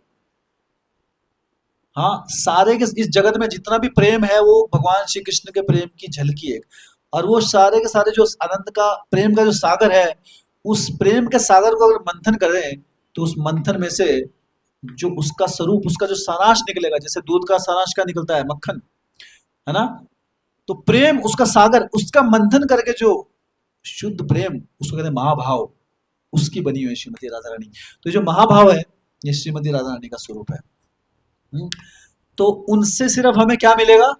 उनकी कृपा। हमें ना कृष्ण प्रेम चाहिए, कृष्ण, तो श्रीमती राधा रानी से क्या मिलेगा? वो है ही प्रेम स्वरूपा, उनसे और कुछ मिलने वाला ही नहीं है, वो हमें प्रेम ही प्रदान करेगी। अगर हम, हाँ, ये समझ जाएं कि उनको प्रसन्न कैसे करें। उनकी प्रसन्नता के लिए अगर वो खुश हो जाए हमसे, हाँ, तो ऑटोमेटिकली कृष्ण भी प्रसन्न हो जाते हैं उसके बाद। तो ये है उनका स्वरूप। तो ये जो महाभाव का जो तत्व है, कहते हैं ये सिर्फ ये कृष्ण का राधा रानी के पास ही, किसी और के पास नहीं हो सकता। बाकी लोग भाव आ सकते हैं, जैसे पढ़ते हैं ना, अधो श्रद्धा, साधु संग, भजन क्रिया, अनर्थ निवृत्ति, निष्ठा, रुचि, आसक्ति भाव, प्रेम। तो ये भाव है, ये कोई व्यक्ति, एक जीवात्मा उस स्तर तक जा सकता है भाव के स्तर पर। लेकिन महाभाव, ये श्रीमती राधा रानी का स्वरूप है। तो कहते हैं महाभाव का जो तत्व है, ये सिर्फ इसमें चार चार व्यक्ति जो है, उनको ही महाभाव प्राप्त है। वो कौन है? राधा रानी, कृष्णा, चैतन्य महाप्रभु, जो जगन्नाथ, वो सारे कृष्ण ही। जगन्नाथ भी कृष्ण ही है, से ही गौर, से ही कृष्ण, से ही जगन्नाथ, है ना। और राधा रानी, तो ये महाभाव से श्रीमती राधा रानी का जो तत्व बना हुआ है। तो श्रीमती राधा रानी स्पेशल, उनका स्थान कोई नहीं ले सकता, है ना। कई बार लोग ऐसे बोल देते हैं, अरे ना, मैं भी राधा हूँ, तुम मेरे कन्हैया हो, बोल देते हैं ऐसे। ऐसी ऐसी हमें तुलना नहीं करनी चाहिए कभी, है ना। कृष्ण राधा रानी से तुलना नहीं करें, उनके जैसा कोई नहीं बन सकता, वो दे आर यूनिक पर्सनैलिटी। और हम क्या उनके, हम क्या उनके, हम उनके दास हैं, हम उनको सेवा करनी है उनकी। हाँ, जीवन स्वरूप हुए कृष्ण नित्य दास, हम उनके नित्य दास हैं। हम्म? तो ये है श्रीमती राधा रानी का स्वरूप। तो जो भी भक्ति, जो भी हम इस जगत में देखते हैं, कोई भी भक्ति का लक्षण, थोड़ा सा भी भक्ति का लक्षण किसी के अंदर दिखता है, वो क्या है? श्रीमती राधा रानी की कृपा से आता है सिर्फ। हाँ, इसलिए श्रीमती राधा रानी की कृपा के बिना किसी के हृदय में भक्ति भी नहीं जाग सकती actually। तो अगर किसी को कोई भक्ति के बारे में थोड़ा इंटरेस्ट है, कहीं ना किसी स्वरूप में राधा रानी की कृपा उसके ऊपर आई है। अन्यथा राधा रानी की कृपा के बिना भगवान श्री कृष्ण के प्रति भक्ति जागना असंभव है। और ये जो भक्ति है श्रीमती राधा रानी, इसके क्या क्या लक्षण है? जो इस श्रीमती राधा रानी की कृपा प्राप्ति कर लेता है, तो उसके अंदर ये लक्षण प्राप्त होते हैं, उसको उसको ये बेनिफिट्स प्राप्त होते हैं। सबसे क्या होता है क्लेश अग्नि, हर प्रकार का क्लेश उसके जीवन से खत्म हो जाता है। हाँ, क्योंकि भक्ति का लक्षण है, क्या लक्षण है? जितने भी क्लेश है, क्लेश क्या है? कोई भी प्रॉब्लम्स है आपकी लाइफ में, कोई भी दुख दर्द है आपकी, मेंटली, फिजिकली, इमोशनली, जो भी, जिस भी स्तर पर आप दुखी हैं, वो सारे के सारे दुख जो है श्रीमती राधा रानी की कृपा से हर लिए जाते हैं, क्योंकि क्या है वो, ये भक्ति का लक्षण है। और भक्ति स्वरूपा कौन है? श्रीमती राधा रानी। और क्या है? श्रीम ये बहुत ही दूसरा के मोक्ष, मोक्ष लघुता, जो मोक्ष की प्राप्ति है, अगर श्रीमती राधा रानी की कृपा जिसके ऊपर जाए, उसको मोक्ष भी छोटा लगता है बहुत, उसको मोक्ष से घृणा होती है कि मुझे मोक्ष नहीं चाहिए। मोक्ष क्या है एक्चुअली? मोक्ष है आप इस जन्म मृत्यु के चक्कर से बाहर जाके आप सारे कष्टों से दूर चले जाएं। एक भगवान का भक्त वो कष्टों से दूर जाना नहीं चाहता है कभी भी। वो क्या चाहता है? वो चाहता है कि मुझे भगवान की सेवा में मैं संलग्न रहूं हमेशा, मेरी सेवा ना छिन जाए, बस ये दुख होता है उसको। ये दुख नहीं होता कि वो दुखी है, या मुझे ना अभी इस भौतिक जगत से के चक्कर से बाहर मैं चला जाऊं, इसे कहते हैं मोक्ष। भक्ति मोक्ष से भी ऊपर होती है, क्योंकि मोक्ष में आपको सेवा का मौका नहीं मिलेगा। जब ब्रह्म ज्योति में जब चले जाता है व्यक्ति, वहां उसको सेवा का मौका नहीं मिलेगा, वहां वह अकेला रहेगा, वो चारों तरफ घूम जाएगा, कोई नहीं दिखेगा उसको, है ना? वो थोड़े दिन में बोर हो जाएगा। भागवतम कहती है पतंते अधा, कुछ समय का उसका पतन होता है, फिर भौतिक जगत में गिरता है। बोले करें तो करें क्या वहां पे? हाँ, अंतिम जो अल्टीमेटली जो जीवात्मा को संतुष्टि होती है वो कब मिलती है? सेवा भाव से। भक्ति का ही जो, भक्ति की, कहते हैं कि भक्ति की जो पुत्री है वो क्या है? सेवा, डिवोशनल सर्विस। अध्यात्म मार्ग में जो भगवान की जो सेवा करते हैं, तो ये है प्रेम। प्रेम ही क्या है? प्रेम जागृत कैसे होता है? भक्ति। हाँ, भक्तिमय सेवा। तो अल्टीमेटली प्रेम जो है, हम बोलते हैं ना प्रेम जागृत हो गया मेरा, तो अल्टीमेटली क्या जागृत हो गया? भक्तिमय प्रेममयी सेवा जागृत होगी हमारी भगवान के लिए एक्चुअली उसे। हाँ, तो भक्ति सेवा के बिना अधूरी है। ये हम तो बहुत बड़े भक्त हैं, जब सेवा करेंगे ना, टाइम नहीं है। हाँ जी, इतने बड़े भक्त हैं देखो, अभी बस चीर नहीं सकते हनुमान जैसा दिल में है। हाँ, राधा कृष्ण के अलावा कोई बसता ही नहीं है, अच्छा नहीं लगता। अच्छा, सेवा करेंगे, उसके लिए टाइम नहीं है। तो दैट इज आर्टिफिशियल, वो पागल बना रहा है आपको। अगर कोई बोलता है मैं भक्त हूँ लेकिन सेवा का इंटरेस्ट नहीं है, तो इज नॉट ए डिवोटी। तो राधा रानी जो है, तो मोक्ष जो है वो भी फीका पड़ जाता है श्रीमती राधा रानी की कृपा जिसके ऊपर हो जाती है, क्योंकि उससे भी सर्वोच्च है राधा कृष्ण की सेवा करना गोलोक धाम में जाकर। मोक्ष में जाके तो मोक्ष भी तुच्छ कर देती है श्रीमती राधा रानी की कृपा। और कहते हैं कि मोक्ष के जो देवता हैं, ऐसे भक्त आगे हाथ जोड़ के आते हैं कि मुझे ले लो मोक्ष। मोक्ष खुद बोल रहा है कि भक्त क्या बोलते हैं ना, जाओ यहाँ से, टाइम नहीं है मेरे पास, राधा रानी की सेवा का इतना बिजी हूं मैं कि मेरे पास टाइम ही नहीं है आपके लिए मोक्ष जी, आप जाइए। तो मोक्ष को नकार देता है जिसके ऊपर राधा रानी की कृपा हो जाती है। और क्या लक्षण है श्रीमती राधा रानी की जो कृपा प्राप्त करता है? वो है, इसका लक्षण है सुदुर्लभ। अच्छा, ये सबको नहीं मिलती एक्चुअली, वो अभी तो हो रहा है, अभी तो आपने बताया सबको मिल जाएगी, व्रत रख लो, है ना? लेकिन इसका लक्षण क्या है? इसका लक्षण है इट इज सुदुर्लभ। दुर्लभ भी नहीं है, सुदुर्लभ है, बहुत बहुत बहुत बहुत बहुत रेयर, है ना? मतलब एग्जाम में बैठे हैं, 1 करोड़ कैंडिडेट है, सीट है दो, दो भी नहीं, एक सीट है। 1 करोड़ कैंडिडेट, एक सीट है, भरेंगे फॉर्म आप? भरेंगे? यहाँ तो भर के रखा आप लोगों ने, राधा रानी की कृपा चाहिए, एक कैंडिडेट को मिलेगी। लेकिन एक कैंडिडेट को तो मिलेगी, लेकिन अभी जो इस भौतिक जगत में जो सीट है वो एक ही रहेगी। अगर वो योग्यता को प्राप्त कर लिया तो एक को मिलेगी, क्योंकि सीट एक है। लेकिन अगर आपने योग्यता प्राप्त कर ली तो करोड़ों लोगों को भी मिल सकती है। योग्यता प्राप्त करने की बात है, तो करोड़ों सीटें जनरेट कर देगी राधा रानी। करोड़ लोग उसमें भाग ले रहे हैं, लेकिन एक करोड़ के करोड़ योग्य हो गए ना उसके, तो करोड़ों सीटें भी जनरेट हो जाएंगी, करोड़ों पोस्टें, करोड़ों वैकेंसियां भी आ जाती है एक्चुअली। इस जगत में वैकेंसी नहीं बढ़ती चाहे आप योग्य हैं, समझ रहे आप? समझ रहे मेरी बात सब? वैकेंसी नहीं बढ़ती है। अभी मान लो आपको किसी टेस्ट में क्लियर करना है, एक ही सीट है, पोस्टमैन की निकली, मान लो पीएन की पोस्ट निकली, आप सबने अप्लाई किया, बोले अरे प्रभु जी पीएन की करेंगे हम अप्लाई। अरे पीएन भी बड़ी बात है, अभी तो सरकारी पीएन। अभी एक ही पोस्ट है और दो बंदों के एक ही जैसे नंबर आ गए, टेस्ट में पूरे पूरे मार्क्स 80%, इसके भी 80%, है ना। 11th 12th में वो भी मार्क्स भी सेम, उम्र भी सेम, कद भी सेम, जो जो चाहिए सब सेम, तब क्या करेंगे? पता नहीं क्या रूल बनेगा, टॉस करेंगे, पर एक ही लेंगे तो, लेंगे तो एक कोई ना, पोस्ट ही एक है। योग्य सारे हैं लेकिन पोस्ट एक है। इस दुनिया में चाहे आप योग्य हैं भी तो भी आपको घर बैठना पड़ेगा अगर पोस्ट नहीं है, अभी आपके भाग्य में नहीं है तो। लेकिन श्रीमती राधा रानी भाग्य खोल देती है, योग्य तो बनो। हाँ, आपके भाग्य में है नहीं, लेकिन भक्तों के संग में आके अपने आप को योग्य बना लो किसी तरह। जो शास्त्रों में नियम दिए गए हैं, राधा रानी जो हमसे चाहती है, अगर उस प्रकार से हम अपना जीवन व्यवहार करेंगे तो हर व्यक्ति भगवान के गोलोक धाम जा सकता है। वहां पे वैकेंसी की कमी नहीं है, योग्य बनने की दिक्कत है हमारी सिर्फ। हाँ, तो ये है सुदुर्लभ है। तो ये दुर्लभ सुदुर्लभ क्यों बोला गया इसमें? क्योंकि जो कृष्ण भक्ति होती है, हाँ, वो बिना किसी हेतु के होती है, बिना किसी इच्छा के होती है कि मुझे आपकी सेवा करनी है लेकिन मुझे कुछ नहीं चाहिए। ऐसे व्यक्ति बहुत कम होते हैं, बहुत थोड़े होते हैं, इसलिए दुर्लभ है, सुदुर्लभ है। कहीं ना कहीं तो भावना आ ही जाएगी, चाहे बहुत जगह कर दिया, कहीं ना कहीं तो आ जाएगी, अरे, है ना। पूरा निस्वार्थ भाव से सब सेवा कर रहे हैं 15 20 साल 25 साल से, है ना। कोई कुछ नहीं चाहिए, बस सब कुछ दिया है राधा रानी कृष्णा, सब कुछ दिया आपने, है ना। 1 करोड़ दान कर दिया विराधाष्टमी की सेवा के लिए, किसी ने पूछा भी नहीं, अनाउंस भी नहीं किया। एक छोटी सी भावना आ जाएगी, थोड़ा तो बोल देते हैं, 1 करोड़ छोटा अमाउंट नहीं होता, बस। तो अपने लिए इच्छा आ गई। हाँ, तो ये जब तक कंप्लीट जीरो नहीं होता तब तक राधा रानी की कृपा नहीं मिलती एक्चुअली।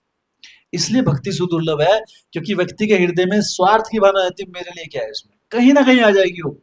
मेरे अपने लिए नहीं आएगी तो चलो राधा रानी मुझे कुछ मत देना, है ना, मेरे पति की शराब छुड़ा दो बस। तो ये भी स्वार्थी हो गया। या मेरे बच्चे का एग्जाम पास करा दो, या बीमार है इसको ठीक करा दो। आप कुछ ना कुछ तो मांग ही ले देता है आदमी कहीं ना कहीं, तो ये अच्छी बात नहीं है। हाँ, हमें उस स्तर से ऊपर उठना है, निस्वार्थ, कि भगवान आपको पता है ना कि मेरे लिए क्या अच्छा है, अगर ये ऐसा हो रहा है तो यही मेरे लिए अच्छा है, मुझे तो सिर्फ आपकी भक्ति करनी है। अब आपका काम है, भक्ति विनोद ठाकुर क्या बोलते हैं, हाँ, मानस देहो गेहो जा किछु मोर अर्पिलो तुआ पदे नंद किशोर, कि हे नंद किशोर कृष्णा, हाँ, मनसा देहो गो, मेरे मन जो है ये भी आपका है, देह ये शरीर भी आपका है, ये घर भी आपका है, मेरा जा किछु मोर, मेरा सब कुछ आपका है। और पिलु तव तुआ पदे नंद किशोर, ये सब कुछ मेरा कुछ है ही नहीं। हाँ, नहीं ये मेरे बच्चे हैं, मेरे हिसाब से चलने चाहिए। हम भक्ति नहीं कर रहे हैं, देखो लोग तो कई माता पिता भक्ति नहीं करते, बच्चों को भी क्या बोलते हैं, नहीं तुम हमारे हिसाब से चलना चाहिए। बच्चे जब छुप छुप के आते हैं भक्ति करते हैं, देखते हैं लोग, फोटो मत खींचना हमारी आज, हाईलाइट हुई। तो बच्चों पे तो कृपा होगी, है ना। लेकिन कई बार क्या होता है, ऐसा होता है, ऐसे केसेस भी होते हैं, है ना। हम वो ऐसा क्यों होता है, हमें लगता है ये हमारा है, हाँ, ये हमारे हमारे है ना, ये हमारे, ये पति है या हमारी पत्नी है या हमारे बच्चे हैं, या ये मेरे कलीग्स हैं या ये मेरे सबॉर्डिनेट हैं या मेरे नौकर हैं। मैं भावना बहुत रहती है, मेरे हिसाब से चलना चाहिए, है ना। तो ऐसा हम जब सोचते हैं तो मैं की भावना रहेगी वहां पे। हाँ, लेकिन भक्ति करते हो, अगर क्षण मात्र रंच मात्र भी हमारे अंदर कोई हेतु की भावना है, किसी भी स्तर पर, कोई बोलता है मुझे कुछ नहीं चाहिए, मेरे देश को आजाद करा दो बस, तो भी आप अपने लिए मांग रहे हैं, क्योंकि मेरा देश, किसका देश? अगर आप दूसरे देश में होते तब थोड़ा मांगते आप, क्योंकि मेरा देश है इसलिए आजाद कराओ, है ना। चंद्रशेखर आजाद, उसने कुछ नहीं मांगा, पूरा जीवन दे दिया देश के लिए। नहीं, राधा रानी की कृपा नहीं मिलेगी उनको, भगत सिंह को, बुरा मत मानना। तो वो उनका नाम है, देश के लिए किया उन्होंने, लेकिन देश के लिए किया, देश उनको नाम भी दे रहा है। पर राधा रानी खुश, राधा कृष्ण की भक्ति में कंट्रीब्यूशन कुछ नहीं हुआ उनका। भक्ति का तो पता ही नहीं होगा उनको, क्या होती है भक्ति।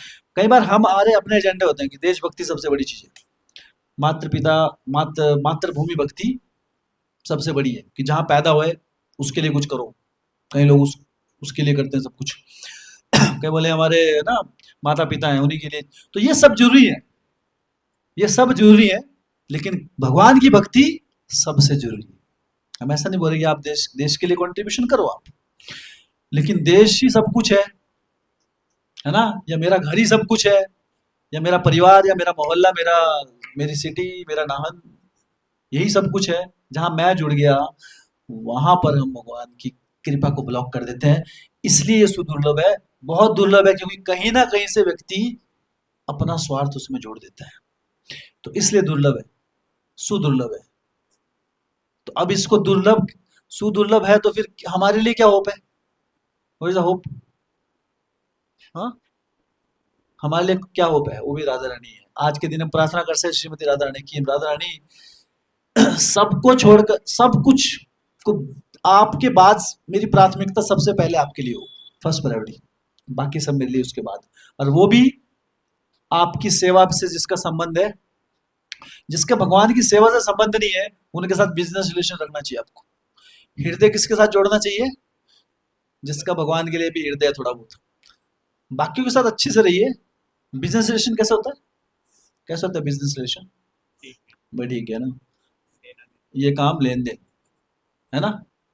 जैसे हम दुकानदार के भी जाते हैं, आप पैसे लो, आप सामान दो, बस। बाकी थोड़ा उनके साथ थोड़ा यहाँ चलो दीदी राखी बांध दो मेरे, ऐसे थोड़ा कर रक्षाबंधन, उनसे उतना ही संबंध है ना। सामान लो, उसकी जगह पैसे दे, आपका इतना रिश्ता होता है, और कोई रिश्ता नहीं, उतना रिश्ता। लेकिन जिसका भगवान से संबंध है, तो इसलिए एक शुद्ध भक्त क्या होता है, वो इस दुनिया में वो संबंध रखता है दुनिया में, हर एरिया में, लेकिन उसको भगवान के साथ संबंध जोड़ के। हम्म। और ऐसा व्यक्ति चिंता मुक्त हो जाता है, उसको चिंता नहीं रहती कुछ। क्यों? क्योंकि उसकी सारी चिंता कौन ले लेता है? भगवान ले लेते हैं। हाँ, जो व्यक्ति अपने लिए चिंता करता है, भगवान की सेवा की चिंता छोड़ जाता है, वो व्यक्ति हमेशा चिंता में रहता है। लेकिन जो भगवान की सेवा की चिंतन में लग जाता है, उसके लिए अपनी चिंता करने की चिंता नहीं होती है। हाँ, कल मैं दीपलाल सर जी से मिल रहा हूँ, तो कह रहे थे कि मैंने तो टेंशन लेना ही छोड़ दिया प्रभु जी। बोले जो होता है आई एक्सेप्ट इट, सब ठीक ही होता है। बहुत बड़ी बात की, ऐसा भाव होता नहीं है। और ऐसा एक तो ना आर्टिफिशियली जब मौका आता है, तो हमने देखा है कि मौके पे भी व्यक्ति शब्दों को अपनाने, शब्द एक बात होते हैं, अपनाने में अलग बात होती है। दैट्स वेरी बिग थिंग, है ना। तो यही भक्ति विनोद ठाकुर हमारे आचार्य प्रभुपाद जी के परम गुरु, हाँ, गुरु के गुरु, परम परम गुरु क्या बोल रहे हैं? अर पिलो तुआ पदे नंद किशोर जा किचु मोर, मेरा सब आपका है, मेरा सब आपका है, तो मैं भी आपका हूं। और अगर मैं आपका हूं, तो मेरी चिंता आपकी है, मुझे क्या चिंता अपनी। हाँ, मेरी क्या चिंता है?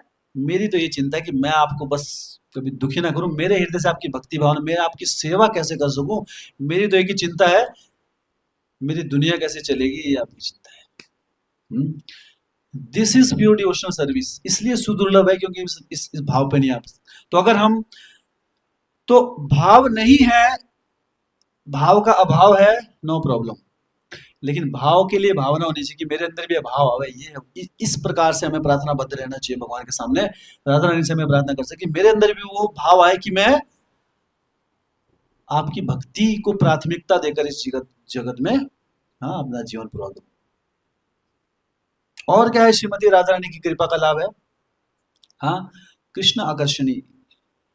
हाँ, भगवान की जो भक्ति है, जिसके ऊपर भगवान की कृपा हो जाती है, कृष्ण भी उससे आकर्षित हो जाते हैं।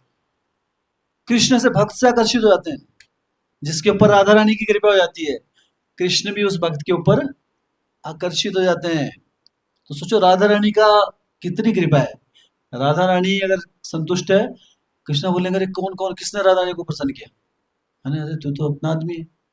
हाँ? बस लास्ट जन्म है तुम्हारे, मेरे साथ फिर खेलना है गोलोक धाम। नेक्स्ट, राधा रानी की कृपा, बस राधा रानी ने बोलना कि ये है ना, राधा रानी ने नजर भी डाल दी है ना, अच्छे भाव से देख लिया किसी व्यक्ति को। इतने उदाहरण है शास्त्रों में, भगवान श्री कृष्ण बिना कुछ सोचे समझे, है ना, चाहे वो कैसा व्यक्ति भी है, राधा रानी ने सैंक्शन कर दिया, दैट इज फाइनल। हाँ, उसके ऊपर तो कृष्ण आकर्षणी, कृष्ण भी वो भक्ति रूपा है जो, वो कृष्ण को भी आकर्षित कर लेती है एक्चुअली। तो कृष्ण को अगर आकर्षण करना है तो उसके लिए भी, अगर आपको कृष्ण को आकर्षित करना है, उसके लिए क्या करना पड़ेगा, राधा रानी की कृपा चाहिए। और राधा रानी क्या है, भक्ति स्वरूपा। भक्ति क्या है, प्रेममयी सेवा। तो अगर हम सेवा नहीं करेंगे तो सेवा तो राधा रानी है, तो राधा रानी प्रसन्न नहीं होंगी, राधा रानी प्रसन्न नहीं होंगी, कृष्ण प्रसन्न नहीं होंगे, है ना। तो इसलिए सेवा का मार्ग जुड़ा हुआ है ना। तो राधा रानी इसलिए क्या है, दास, राधा रानी सबसे बड़ी भक्त है भगवान की। जितने भी बाकी भक्त हैं वो भी सारे राधा रानी के भक्त हैं। हाँ, तो ये भगवान श्री कृष्ण की संतुष्टि का मार्ग है। कृष्ण को हम, है ना, सीधे संतुष्ट नहीं कर सकते, उसके लिए सेवा मार्ग बताया गया, भक्ति मार्ग बताया गया। भक्ति मार्ग इज व्हाट, श्रीमती राधा रानी। भक्ति शब्द को अगर रूप दे दिया जाए वो राधा रानी। हाँ? और क्या लक्षण है श्रीमती राधा रानी की कृपा जिस पे हो जाती है, दिव्य आनंद की उसे प्राप्त होती है, प्राप्ति हो जाती है व्यक्ति को। दिव्य आनंद, एक तो होता है आनंद, भौतिक आनंद, एक होता है दिव्य आनंद। दिव्य आनंद का क्या लक्षण है, यम लब्ध्वा चापरम लाभम मन्यते नाधिकम, तथा आपको वो आनंद प्राप्त कर कर क्या भावना आएगी, हाँ, कि अब कुछ नहीं चाहिए जीवन में और, उसे कहते हैं दिव्य आनंद। और वो आनंद क्या है, तब मिलता है जब हम श्री श्री राधा कृष्ण को आनंदित, उनकी खुशी में जब हम सम्मिलित होते हैं, उनको खुश खुश देखकर जो आनंद मिलता है उसको दिव्य आनंद बोलते हैं। मतलब हमारे हृदय में राधा कृष्ण को खुश देखने, खुश देखकर खुश होने की भावना जागृत हो जाती है, अगर राधा रानी की कृपा होती है तो। किसी को खुश देखकर खुश होना बड़ा आसान नहीं है इस जगत में, ये बहुत खुश है ना, कितना खुश है, हम भी हंसने लगे, हाँ, ऐसा नहीं होता ना। वो खुश है तो आज उल्टा दुखी होता है, आदमी ज्यादा खुश हो रहा है, पता नहीं क्या मिल गया इसको, फिर भी पूछ रहा है, क्या हो क्या हो क्या हो, इसको इतना कुछ, हमको टेंशन आती है उल्टा। जनरली आदमी लोगों को टेंशन आती है ना, कोई ज्यादा खुश है तो टेंशन आती है। लेकिन हम क्या, लेकिन राधा रानी की कृपा क्या है, आपको राधा कृष्ण की खुशी में खुशी मिलना शुरू हो जाएगी, कि आज राधा कृष्ण खुश हैं, इससे बड़ी खुशी और कोई हो नहीं सकती। तो वो उनकी खुशी में खुशी लेने की भावना ये अपने आप नहीं आएगी, ये श्रीमती राधा रानी की कृपा से ही हमें प्राप्त होती है। तो ये है श्रीमती राधा रानी की कृपा लाभ। हाँ, कि हमें, और यही है एक्चुअली भक्ति मार्ग। और ऐसा व्यक्ति कभी दुखी नहीं हो सकता जो राधा कृष्ण की खुशी में, उनको खुश देखकर खुश हो।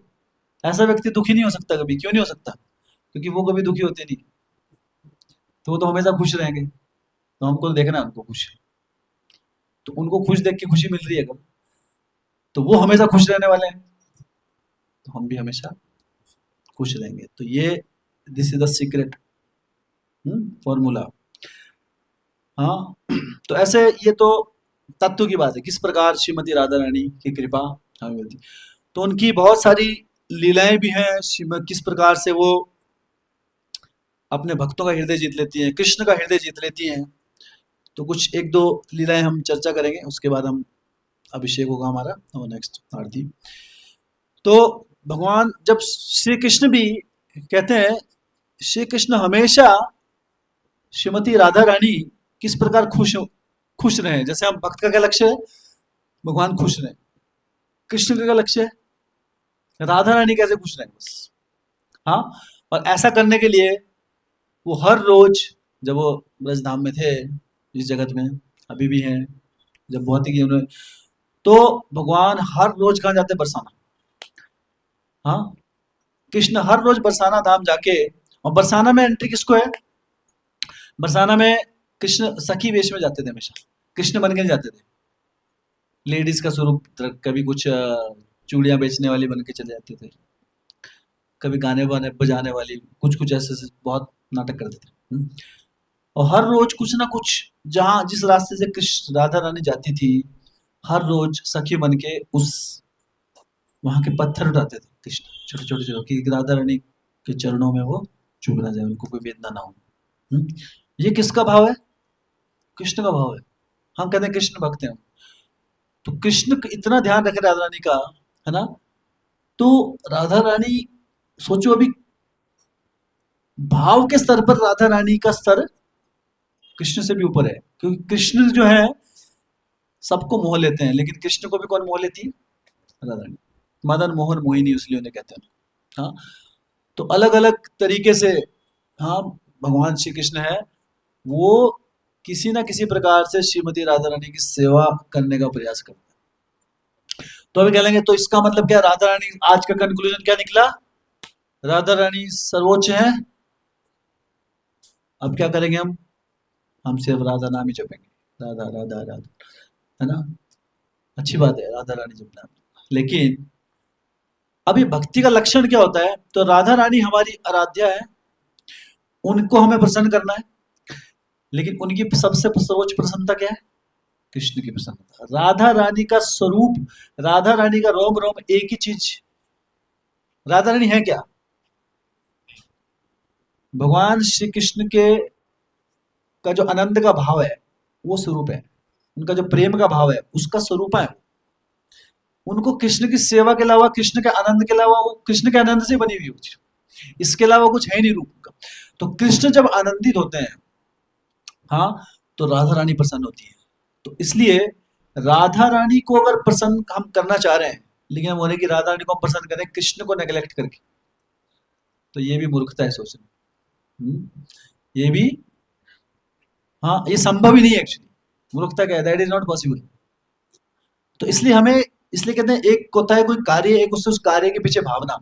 तो अगर हम भगवान राधा रानी को प्रसन्न करना है, तो अल्टीमेटली राधा रानी और कृष्ण एक ही है। हाँ, लीला के दृष्टिकोण से वो अलग हुए हैं। अदरवाइज राधा, भगवान श्री कृष्ण भी क्या है? सुप्रीम भगवान है, राधा रानी भी सुप्रीम भगवान है, लेकिन लीला के लिए वो अलग अलग हुए, है ना? तो जैसे हमारी और हमारे प्रेम की भावना ये अलग अलग है क्या? हमारे अंदर जो भावना है वो भी हमारी है, उसको अलग नहीं करते हैं ना भाई। किसने पूछा आपसे ऐसा कभी? भी आप आए हो, अच्छा, गुस्सा नहीं लाए अपना आज, प्रेम नहीं लाए, कहाँ रख दिया? ये घर में पड़ा है, अभी रेस्ट दिया उसको। आप हैं तो आपका वो भावना भी आपके साथी है। तो राधा रानी, कृष्ण है तो कृष्ण की भावना, उनका सर्वोच्च प्रेम जिसकी स्वरूप राधा रानी है, उन दोनों को अलग नहीं किया जा सकता।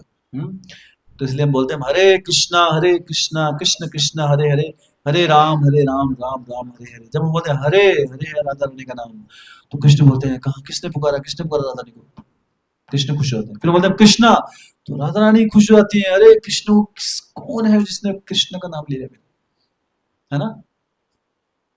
तो जितना राधा रानी एक्साइट हुए, फिर से बोल दिया हरे, तो कृष्णा को एक्साइटमेंट होगी। हाँ, कृष्णा, राधा रानी एक्साइट, उनको खुशी मिल गया। हरे कृष्णा, दोनों एक्साइट, दोनों खुश हो रहे, वो चल रहे। तो यही तो हमारा लक्ष्य है। क्यों नाचते रहे, बस वो खुश होते रहे। हाँ, सो ये है हरे कृष्ण का महामंत्र का मीनिंग। तो इस हरे कृष्ण महामंत्र को हमको जीवन में क्यों इतना महत्वपूर्ण है? क्योंकि इससे हम दोनों राधा कृष्ण को बिना, हर कंडीशन में कहीं भी बैठकर चलते फिरते सोते जागते प्रसन्न कर सकते हैं। इस हरे कृष्ण मंत्र ये है, ये भी, और ये भी किस राधा रानी की कृपा से हमको मिला है मंत्र। चैतन्य महाप्रभु राधा रानी के भाव में आकर उन्होंने हमें ये कृपा दी है। तो ये दिव्य मंत्र, तो इसलिए, और ये जो सारे के सारे जो भावना की हाँ, जो भाव की बातें हम कर रहे हैं, कृष्ण राधा रानी को प्रेम, ये सारे के सारी जो कृपा है हमारे ऊपर, ये आती है सेवा भाव से। जब हम भक्तों के संग में आकर सेवा भाव रखते हैं, और सेवा भाव ही नहीं रखते, उस भाव को प्रकट भी करते हैं, उस सेवा भाव से सेवा करते हैं, तब हम राधा रानी और ये जो बड़ी बड़ी बातें हम कर रहे हैं अभी, इसको समझ पाते हैं थोड़ा सा। हाँ, बाकी तो उनकी कृपा है कि कितना वो हमें समझाना चाहे, तो उस तरीके से हम समझ सकते हैं उसको। तो भगवान श्री कृष्ण को कोई भी इस भौतिक जगत में उनको विचलित नहीं कर सकता। हाँ, उनको डिस्टर्ब नहीं कर सकता। मतलब उनको जैसा ना इमोशनली ब्लैकमेल, कई लोग करते हैं ना इमोशनली ब्लैकमेल, किसी को इमोशनली ब्लैकमेल करके उससे काम निकलवा लेते हैं। कृष्ण से तो सारे इमोशनल ब्लैकमेल की भावना, सारी नॉलेज तो कृष्ण से ही है, उनको कौन कर सकता है। लेकिन उनको भी एक व्यक्ति इमोशनली ब्लैकमेल कर सकता है, वो राधर। भगवान श्री कृष्ण जब गोवर्धन लीला कर रहे थे तो उन्होंने अपनी छोटी उंगली पे गोवर्धन पर्वत को उठा के रखा हुआ था। हाँ, और बिल्कुल इस तरीके से रखा हुआ था कि क्या ना, इतना बड़ा गोवर्धन पर्वत ऐसा नहीं हिल रहा था वो, इधर गिर गया। सब सोच रहे हैं ना, बिल्कुल स्टेबल, है ना। और इतने बड़े गोवर्धन पर्वत को उठाकर फिर क्या कर रहे हैं कृष्णा, कृष्णा अपनी बांसुरी निकालते हैं। तो एक से उठाया, इधर बांसुरी बजा रहे हैं साथ, ये गोवर्धन उठा हुआ है। तो सारे सारे भक्त डर गए। क्यों डर गए? क्योंकि कृष्णा बांसुरी बजाते हैं तो पत्थर पिघलने लगते हैं। बोले गोवर्धन पिघल गया अगर, है ना, तो हमारी तो कब्र बन गई भी, है ना। तो कृष्ण बांसुरी बजाने लगे तो गोवर्धन कांपने लगा एक्सटेसी में। हाँ, भक्ति भाव में। तो सारे ग्वाल वालों ने अपनी छड़ियां लगा दी वहां पे, है ना। तो भगवान ने देखा विचलित है, तो भगवान ने उसको स्टेबल कर दिया। तो सबने सोचा कि हमने रोका है ना, सबके अंदर ही भावना। कृष्ण सब अपने भक्तों के हृदय में प्रेम जगाते हैं, है ना, कि सब मुझे बच्चा ही सोचे अपना। हाँ, ब्रजवासी। तो जब वो ऐसा कर रहे थे तो बांसुरी बजा रहे थे, और वो भी बिल्कुल बिंदास, ऐसा नहीं कि उनका एक हाथ अभी, है ना। तभी उनकी नजर राधा रानी में पड़ती है। जैसे इस राधा रानी पे उनकी बांसुरी फिसल के नीचे गिर जाती है, इमोशनली फूल बन गए। वो सब भूल के मैं गोवर्धन धारी हूँ। हाँ, मतलब भगवान श्री कृष्ण के दिमाग पर भी जो कंट्रोल कर ले वो है श्रीमती राधा रानी। हाँ, कृष्ण को कोई कंट्रोल नहीं कर सकता, कोई वश नहीं कर सकता अपने आप में। राधा रानी, उनका भक्ति भाव, उनका प्रेम इतना अधिक है कि कृष्ण अपने आप को समर्पित कर देते हैं। कृष्ण किसी को समर्पित नहीं कर सकते अपने आप को, लेकिन कृष्ण भी भक्ति के आगे समर्पित हो जाते हैं। अहम भक्त पराधीनो, भगवान कह रहे हैं मैं अपने भक्तों के अधीन हूं। तो भक्ति क्या है, भगवान को भी अपने अधीन कर लेती है, सोचो। हाँ, भक्ति क्या है, भगवान से भी ऊपर का दर्जा देती है भक्त को। कई बार भक्त जो वृंदावन में, जब भगवान श्री कृष्ण ऐसे विचरण करते थे तो वहां गोपियां काम करवाती थी उनसे, है ना। गोपियां कहती थी अरे ओ नंद के लाल इधर आओ, ये गोबर है ना उठ नहीं रहा मुझसे, मेरे सिर पे रखो, है ना। कृष्णा एक सर्वेंट की तरह उनका काम करते थे actually, हाँ। क्यों? गोपियों में क्या था ऐसा? वो सर्वोच्च भक्त है भगवान की। हमने जन्माष्टमी में देखा ना, क्यों है वो भक्त। भक्त ऐसे नहीं हुआ ना कि वो, है ना, वो डांस करते हैं भगवान के साथ, ऐसे डांस करके कोई भक्त नहीं बनता एक्चुअली। हमारी परिभाषा क्या है, अरे नहीं हम तो डांटे डांडिया दो चार डंडे मार लिए इधर उधर, है ना, ये भक्ति होती है ना। थोड़ा नाच गाना कर लिया, this is not devotional service. इस भगत, इस जगत में देखें दिस, और ये सब काम वासनाओं से प्रेरित चीजें एक्चुअली। भक्ति बहुत ऊपर है एक्चुअली। भगवान की भक्ति जो है, अपना सर्वस्व भगवान के लिए अर्पण। वो सर्वस्व जो अर्पण की जो भावना होती है, वो इस भौतिक जगत में, हाँ, इस दिमाग से हम समझ भी नहीं सकते एक्चुअली। हाँ, तो वो है श्रीमती राधा रानी की कृपा। और इस प्रकार भगवान श्री कृष्ण भी श्रीमती राधा रानी को हमेशा प्रसन्न देखने के लिए, उनके भक्तों को प्रसन्न देखने के लिए लालायित रहते हैं। हम्म। तो किसी भी कार्य को करने के लिए, जब भी हम कोई सेवा भाव करते हैं, कोई भी हम सेवा करते हैं, तो उसके पीछे हमारी जो भावना है बहुत इम्पोर्टेंट है। जैसे आज भी समझा हमने, राधाष्टमी व्रत के लिए सबसे पहले हमारी ईगरनेस, हमारी क्या भावना है ना। और हमने जो दुर्लभ भक्ति के बारे में सीखा कि हम किस भावना से भक्ति कर रहे हैं, क्या उसमें अपना कुछ देख रहे हैं हम, है ना, कि मैं भक्ति करूंगा तो मुझे ये मिल जाएगा। नहीं, भगवान वो भावना देखते हैं, बाह्य रूप से नहीं देखते हमने कितना पसीना बहाया, है ना। लेकिन वो पसीना जेन्यूनली बहाया ये देखते हैं, है ना। कहीं बोले हमने तो पसीना नहीं बहाया, कुछ नहीं किया हमने, तो वो भी भावना दिख रही है वहां पे, आलसी नंबर एक है, कुछ करना नहीं चाहते सेवा, तो भगवान को पता है। हाँ, तो कृष्णा इज नॉट फूल। कई बार हमें भगवान को मूर्ख बना देगा, पॉसिबल नहीं एक्चुअली। तो एक लास्ट हम एक लीला के साथ आज का समापन करते हैं कि किस प्रकार भगवान श्री कृष्ण जो है वो हमेशा श्रीमती राधा रानी को इस प्रकार से स्थापित करना चाहते हैं कि वो सबसे ऊपर है। कृष्ण अपने आप को ये ऐसा क्यों दिखा रहे हैं भगवान? वो बता रहे हैं कि मैं भी भक्ति, जो मेरा भक्त है मैं भी उसके आगे, हाँ, भक्ति मुझे जीत सकती है। तो भगवान ने एक बार अनाउंसमेंट की कि श्रीमती राधा रानी को वृंदावनी, राधा रानी का नाम क्या है? वृंदावनेश्वरी। तो उनको ताज कब दिया गया है? तो भगवान ने लीला रची है, हाँ, कि अभी हम श्रीमती राधा रानी का राज्याभिषेक करेंगे। राधा वृंदावनेश्वरी, वृंदावन की ईश्वरी, उनको सिंहासन पर बिठाएंगे। तो ऐसा प्लान हुआ। कृष्णा में इच्छा है, कृष्णा ने इच्छा ही, तो कृष्णा इच्छा को जागृत करते हैं तो उनके भक्त सक्रिय हो जाते हैं। कृष्णा ने इच्छा किया, पूरा करने के सब लग गए अभी सेवा में। तो सबसे पहले इच्छा जाती है किसके पास? अभी सखियों के बाद ललिता, विशाखा, और उसके बाद विंदा देवी के पास। विंदा देवी जो कौन है? कलयुग में हम तुलसी महारानी, तो वो सखी नहीं है वो, लेकिन बहुत महत्वपूर्ण सखी है, बहुत महत्वपूर्ण है। वृंदावन में जितनी भी सेवा होती है उसका हिसाब किताब, उसकी देख रेख, क्या अरेंजमेंट है, वो कौन करती है? विंदा देवी। तो विंदा देवी ने भी सबसे पहला काम क्या किया? उन्होंने अनाउंसमेंट की। अभी सबसे पहले देवताओं को अनाउंस किया कि आप भविष्यवाणी करो कि अभी श्रीमती राधा रानी का एज ए वृंदावनेश्वरी अभिषेक होने जा रहा है। ठीक है, तो सारे मौसम सब कुछ सही हो जाना चाहिए, कुछ भी गलत नहीं होना चाहिए, और अनाउंसमेंट कर दो ये। तो सभी उस अभिषेक में भाग लेने के लिए भी आ जाए वहां, सारे देवतागण, सब कोई। और पर्सनली एक और अनाउंसमेंट वो राधा रानी को ही बताना है। वो अनाउंसमेंट क्या थी? कि राधा रानी को बताना है कि अभी आपको वृंदावनेश, कृष्ण चाहते हैं कि आप वृंदावनेश्वरी बने, और ये जगत कल्याण के लिए, हम मना मत करना कि मुझे मत बनाओ। राधा रानी बड़ी संकोच करती है नहीं कृष्ण के सामने, वो तो बहुत निर्मल हृदय है उनका। तो उनको भी अनाउंसमेंट दे दी, ऐसी तकड़े वाली मैनेजमेंट थी उनकी, सबको एक एक, कोई गड़बड़ ना हो। हाँ, फिर सारे के सारे जितने भी हैं पेड़ों को इंस्ट्रक्शन दी गई, है ना, कि आपको अभी राधा रानी आ रही है, आएंगी, उनको लेके आएंगे पहले उस क्या बोलते हैं उसको, पालकी में, है ना। तो कब बादलों को आना है, कब जाना है, सब प्लानिंग होगी अभी। ये है गोलोक वृंदावन, इस टाइप की मैनेजमेंट चलती है। बादलों को इंस्ट्रक्शन चलती है, अभी राधा रानी है, आ जाओ, अभी ढक लो, अभी छाँव चाहिए, जहां जहां जाएगी वहां वहां छाँव, जहां जहां भक्त जा रहे हैं, है ना। पेड़ों को दिएगी, अभी राधा रानी का श्रृंगार चल रहा है, सारे पेड़ एक कुंज बना दो, निकुंज, उसको बोलते हैं निकुंज। निकुंज क्या होता है? जो क्लोज होता है ऊपर से। फिर बोलते हैं चलो कुंज बना दो, तो पेड़ खुल जाते हैं। कुंज मतलब ऊपर से दिख रहा है उसमें, कुंज है, गार्डन है, लेकिन सब दिख रहा है, देवता लोग दर्शन ले सकते हैं, है ना।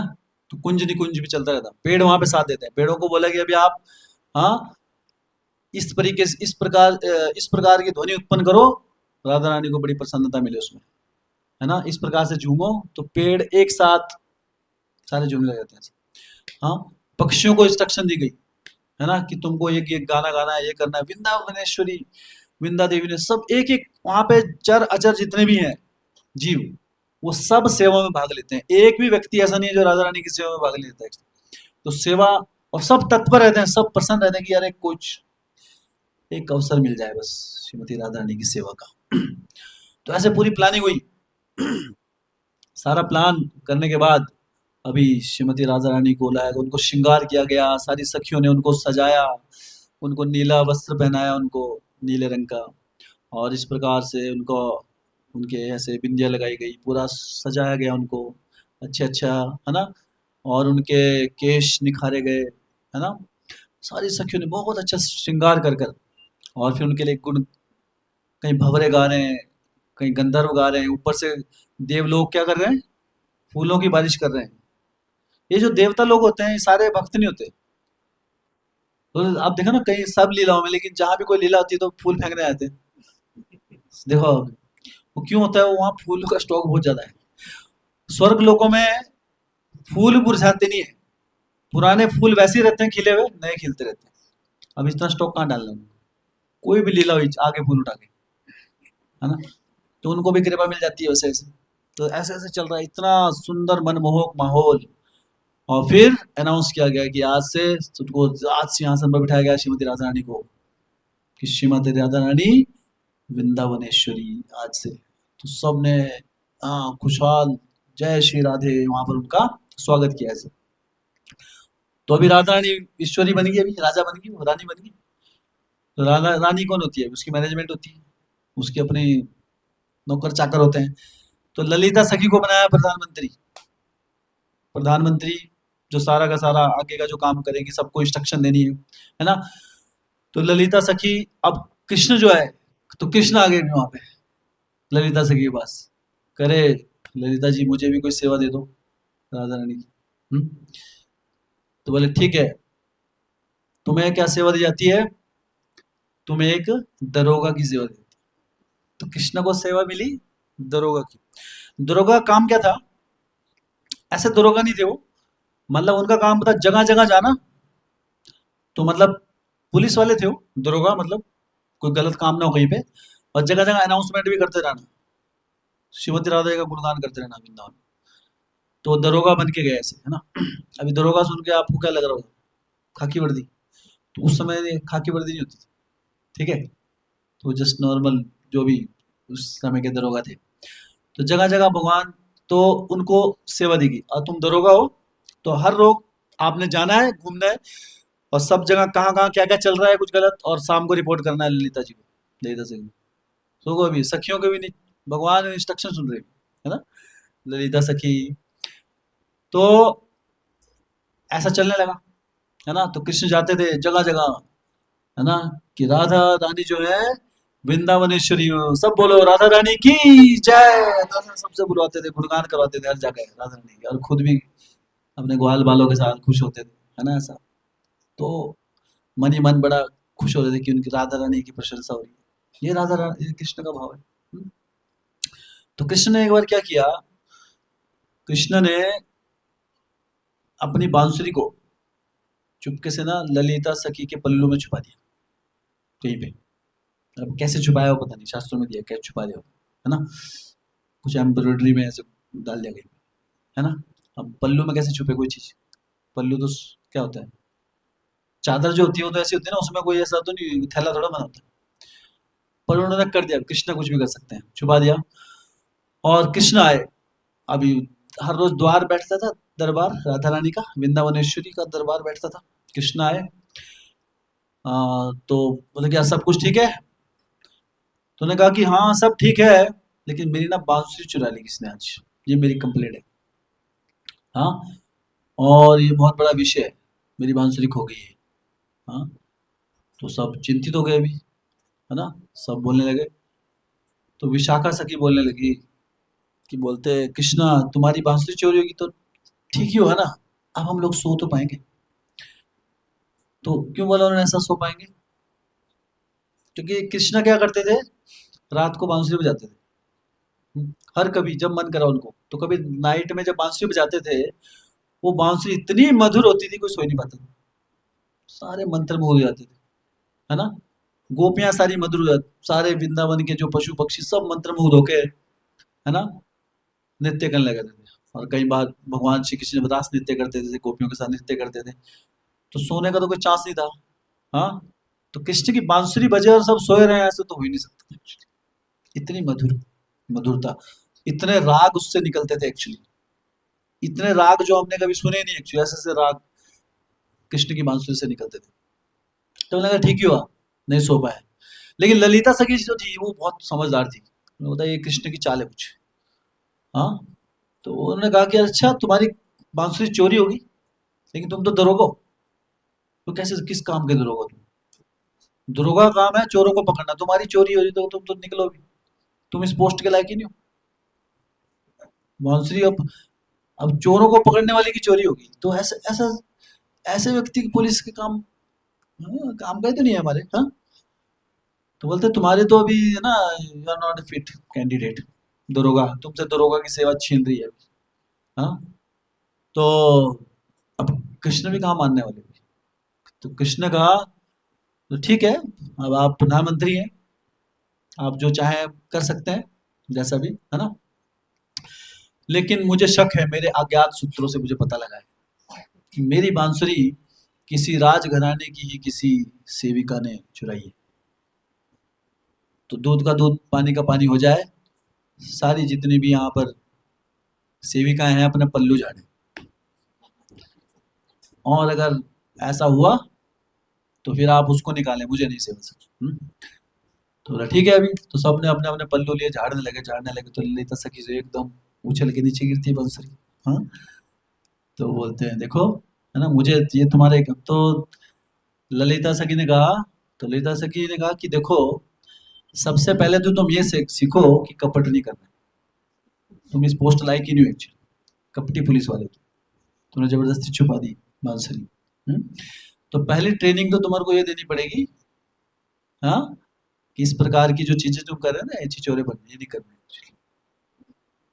तो अब ये जब इतनी डांट पड़ रही है कृष्णा को, तो राधा रानी का दिल पिघल गया actually। अभी राधा रानी, ललिता सखी, इन ललिता सखी जो थी वो सबको शिक्षाएं देती थी। इवन राधा रानी बोलती, उनको गुरु बोलती थी अपना, कुछ भी प्रॉब्लम होती थी तो ललिता सखी, वो दिमाग से काम लेती है वो, जो राधा रानी दिल से काम लेती, तो उनका दिल पिघल गया। ठीक है, तो उन्होंने कहा कि नहीं नहीं चलो कृष्णा, कोई बात नहीं। हाँ, दरअसल कृष्णा तुम चाहते थे ना कि मैं राधा वृंदावनेश्वरी बनूं, इसलिए मैं बनी हूँ, इसलिए नहीं कि तुम्हारा उपास हो। हाँ, तो मैं ये वृंदावनेश्वरी नहीं बनना चाहती हूँ, और ये तुम्हारा पुलिस का वेश, मुझे तुम्हारा, तुम जैसे हो ना श्याम सुंदर, वैसे अच्छे लगते हो। तो कृष्ण उनका, राधा रानी उनका वो वेश उतार देती हूँ दरोगा का, है ना, और कृष्ण के लिए आसन बुलाया जाता है। तो फिर राधा कृष्ण एक साथ विराजमान होते हैं, राधा माधव की जैसे। और ये ऐसे सुंदर लीला होती है श्रीमती राधा रानी की, वृंदावनेश्वरी के रूप में उनके स्थापित किया गया, और सब युवकों को कृपा प्रदान करने के लिए राधा कृष्ण एक साथ आते हैं। तो ऐसी अनेकों अनेक हजारों लीलाएं हर रोज वृंदावन में होती रहती, ये मनमोहक लीला है। और इन लीलाओं को जो हम श्रद्धा पूर्वक सुनते हैं, हृदय सुनते हैं, हाँ, भगवान के लिए प्रेम की भावना सुनते हैं, तो हमारे हृदय का तुरंत शुद्धिकरण होता है। शास्त्र बताते हैं, अभी जो हम लीलावती की स्टोरी सुन रहे थे, तो वो गोलोक धाम गई। अगर उस स्टोरी को और बाकी किसी भी लीलाओं को अगर हम श्रद्धा पूर्वक सुनते हैं, उस व्यक्ति को भी गोलोक धाम की प्राप्ति होती है। तो अगर हम उस शुद्ध हृदय से भगवान श्रीमती राधा रानी के आज आविर्भाव अवतरण के दिवस पर उनसे ही प्रार्थना करते हैं कि हे राधा रानी, कम से कम इस जन्म में मृत्यु से पहले हमारा हृदय शुद्ध हो जाए, और हमारे हृदय में भी वो शुद्ध प्रेम, हाँ, निस्वार्थ प्रेम, निस्वार्थ सेवा का भाव जागृत हो। हाँ, हम आपके अनन्य दास बन सकें, आपको प्रसन्न कर सकें। आपकी प्रसन्नता ही कृष्ण की प्रसन्नता है।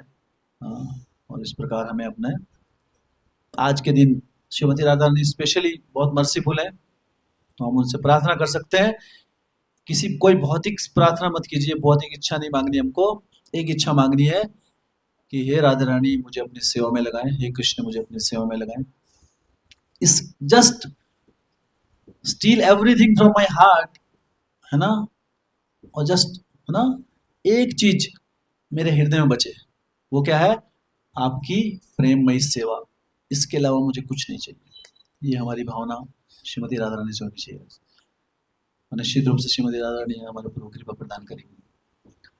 हाँ, श्री श्री राधा अष्टमी महामहोत्सव की जय, श्री राधा अष्टमी महामहोत्सव की जय, श्री बरसाना धाम की जय, संवेद भक्त वृंद की निताय गौर प्रेमानंद। हरे कृष्णा, हरि बोल, श्री प्रभुपाद की।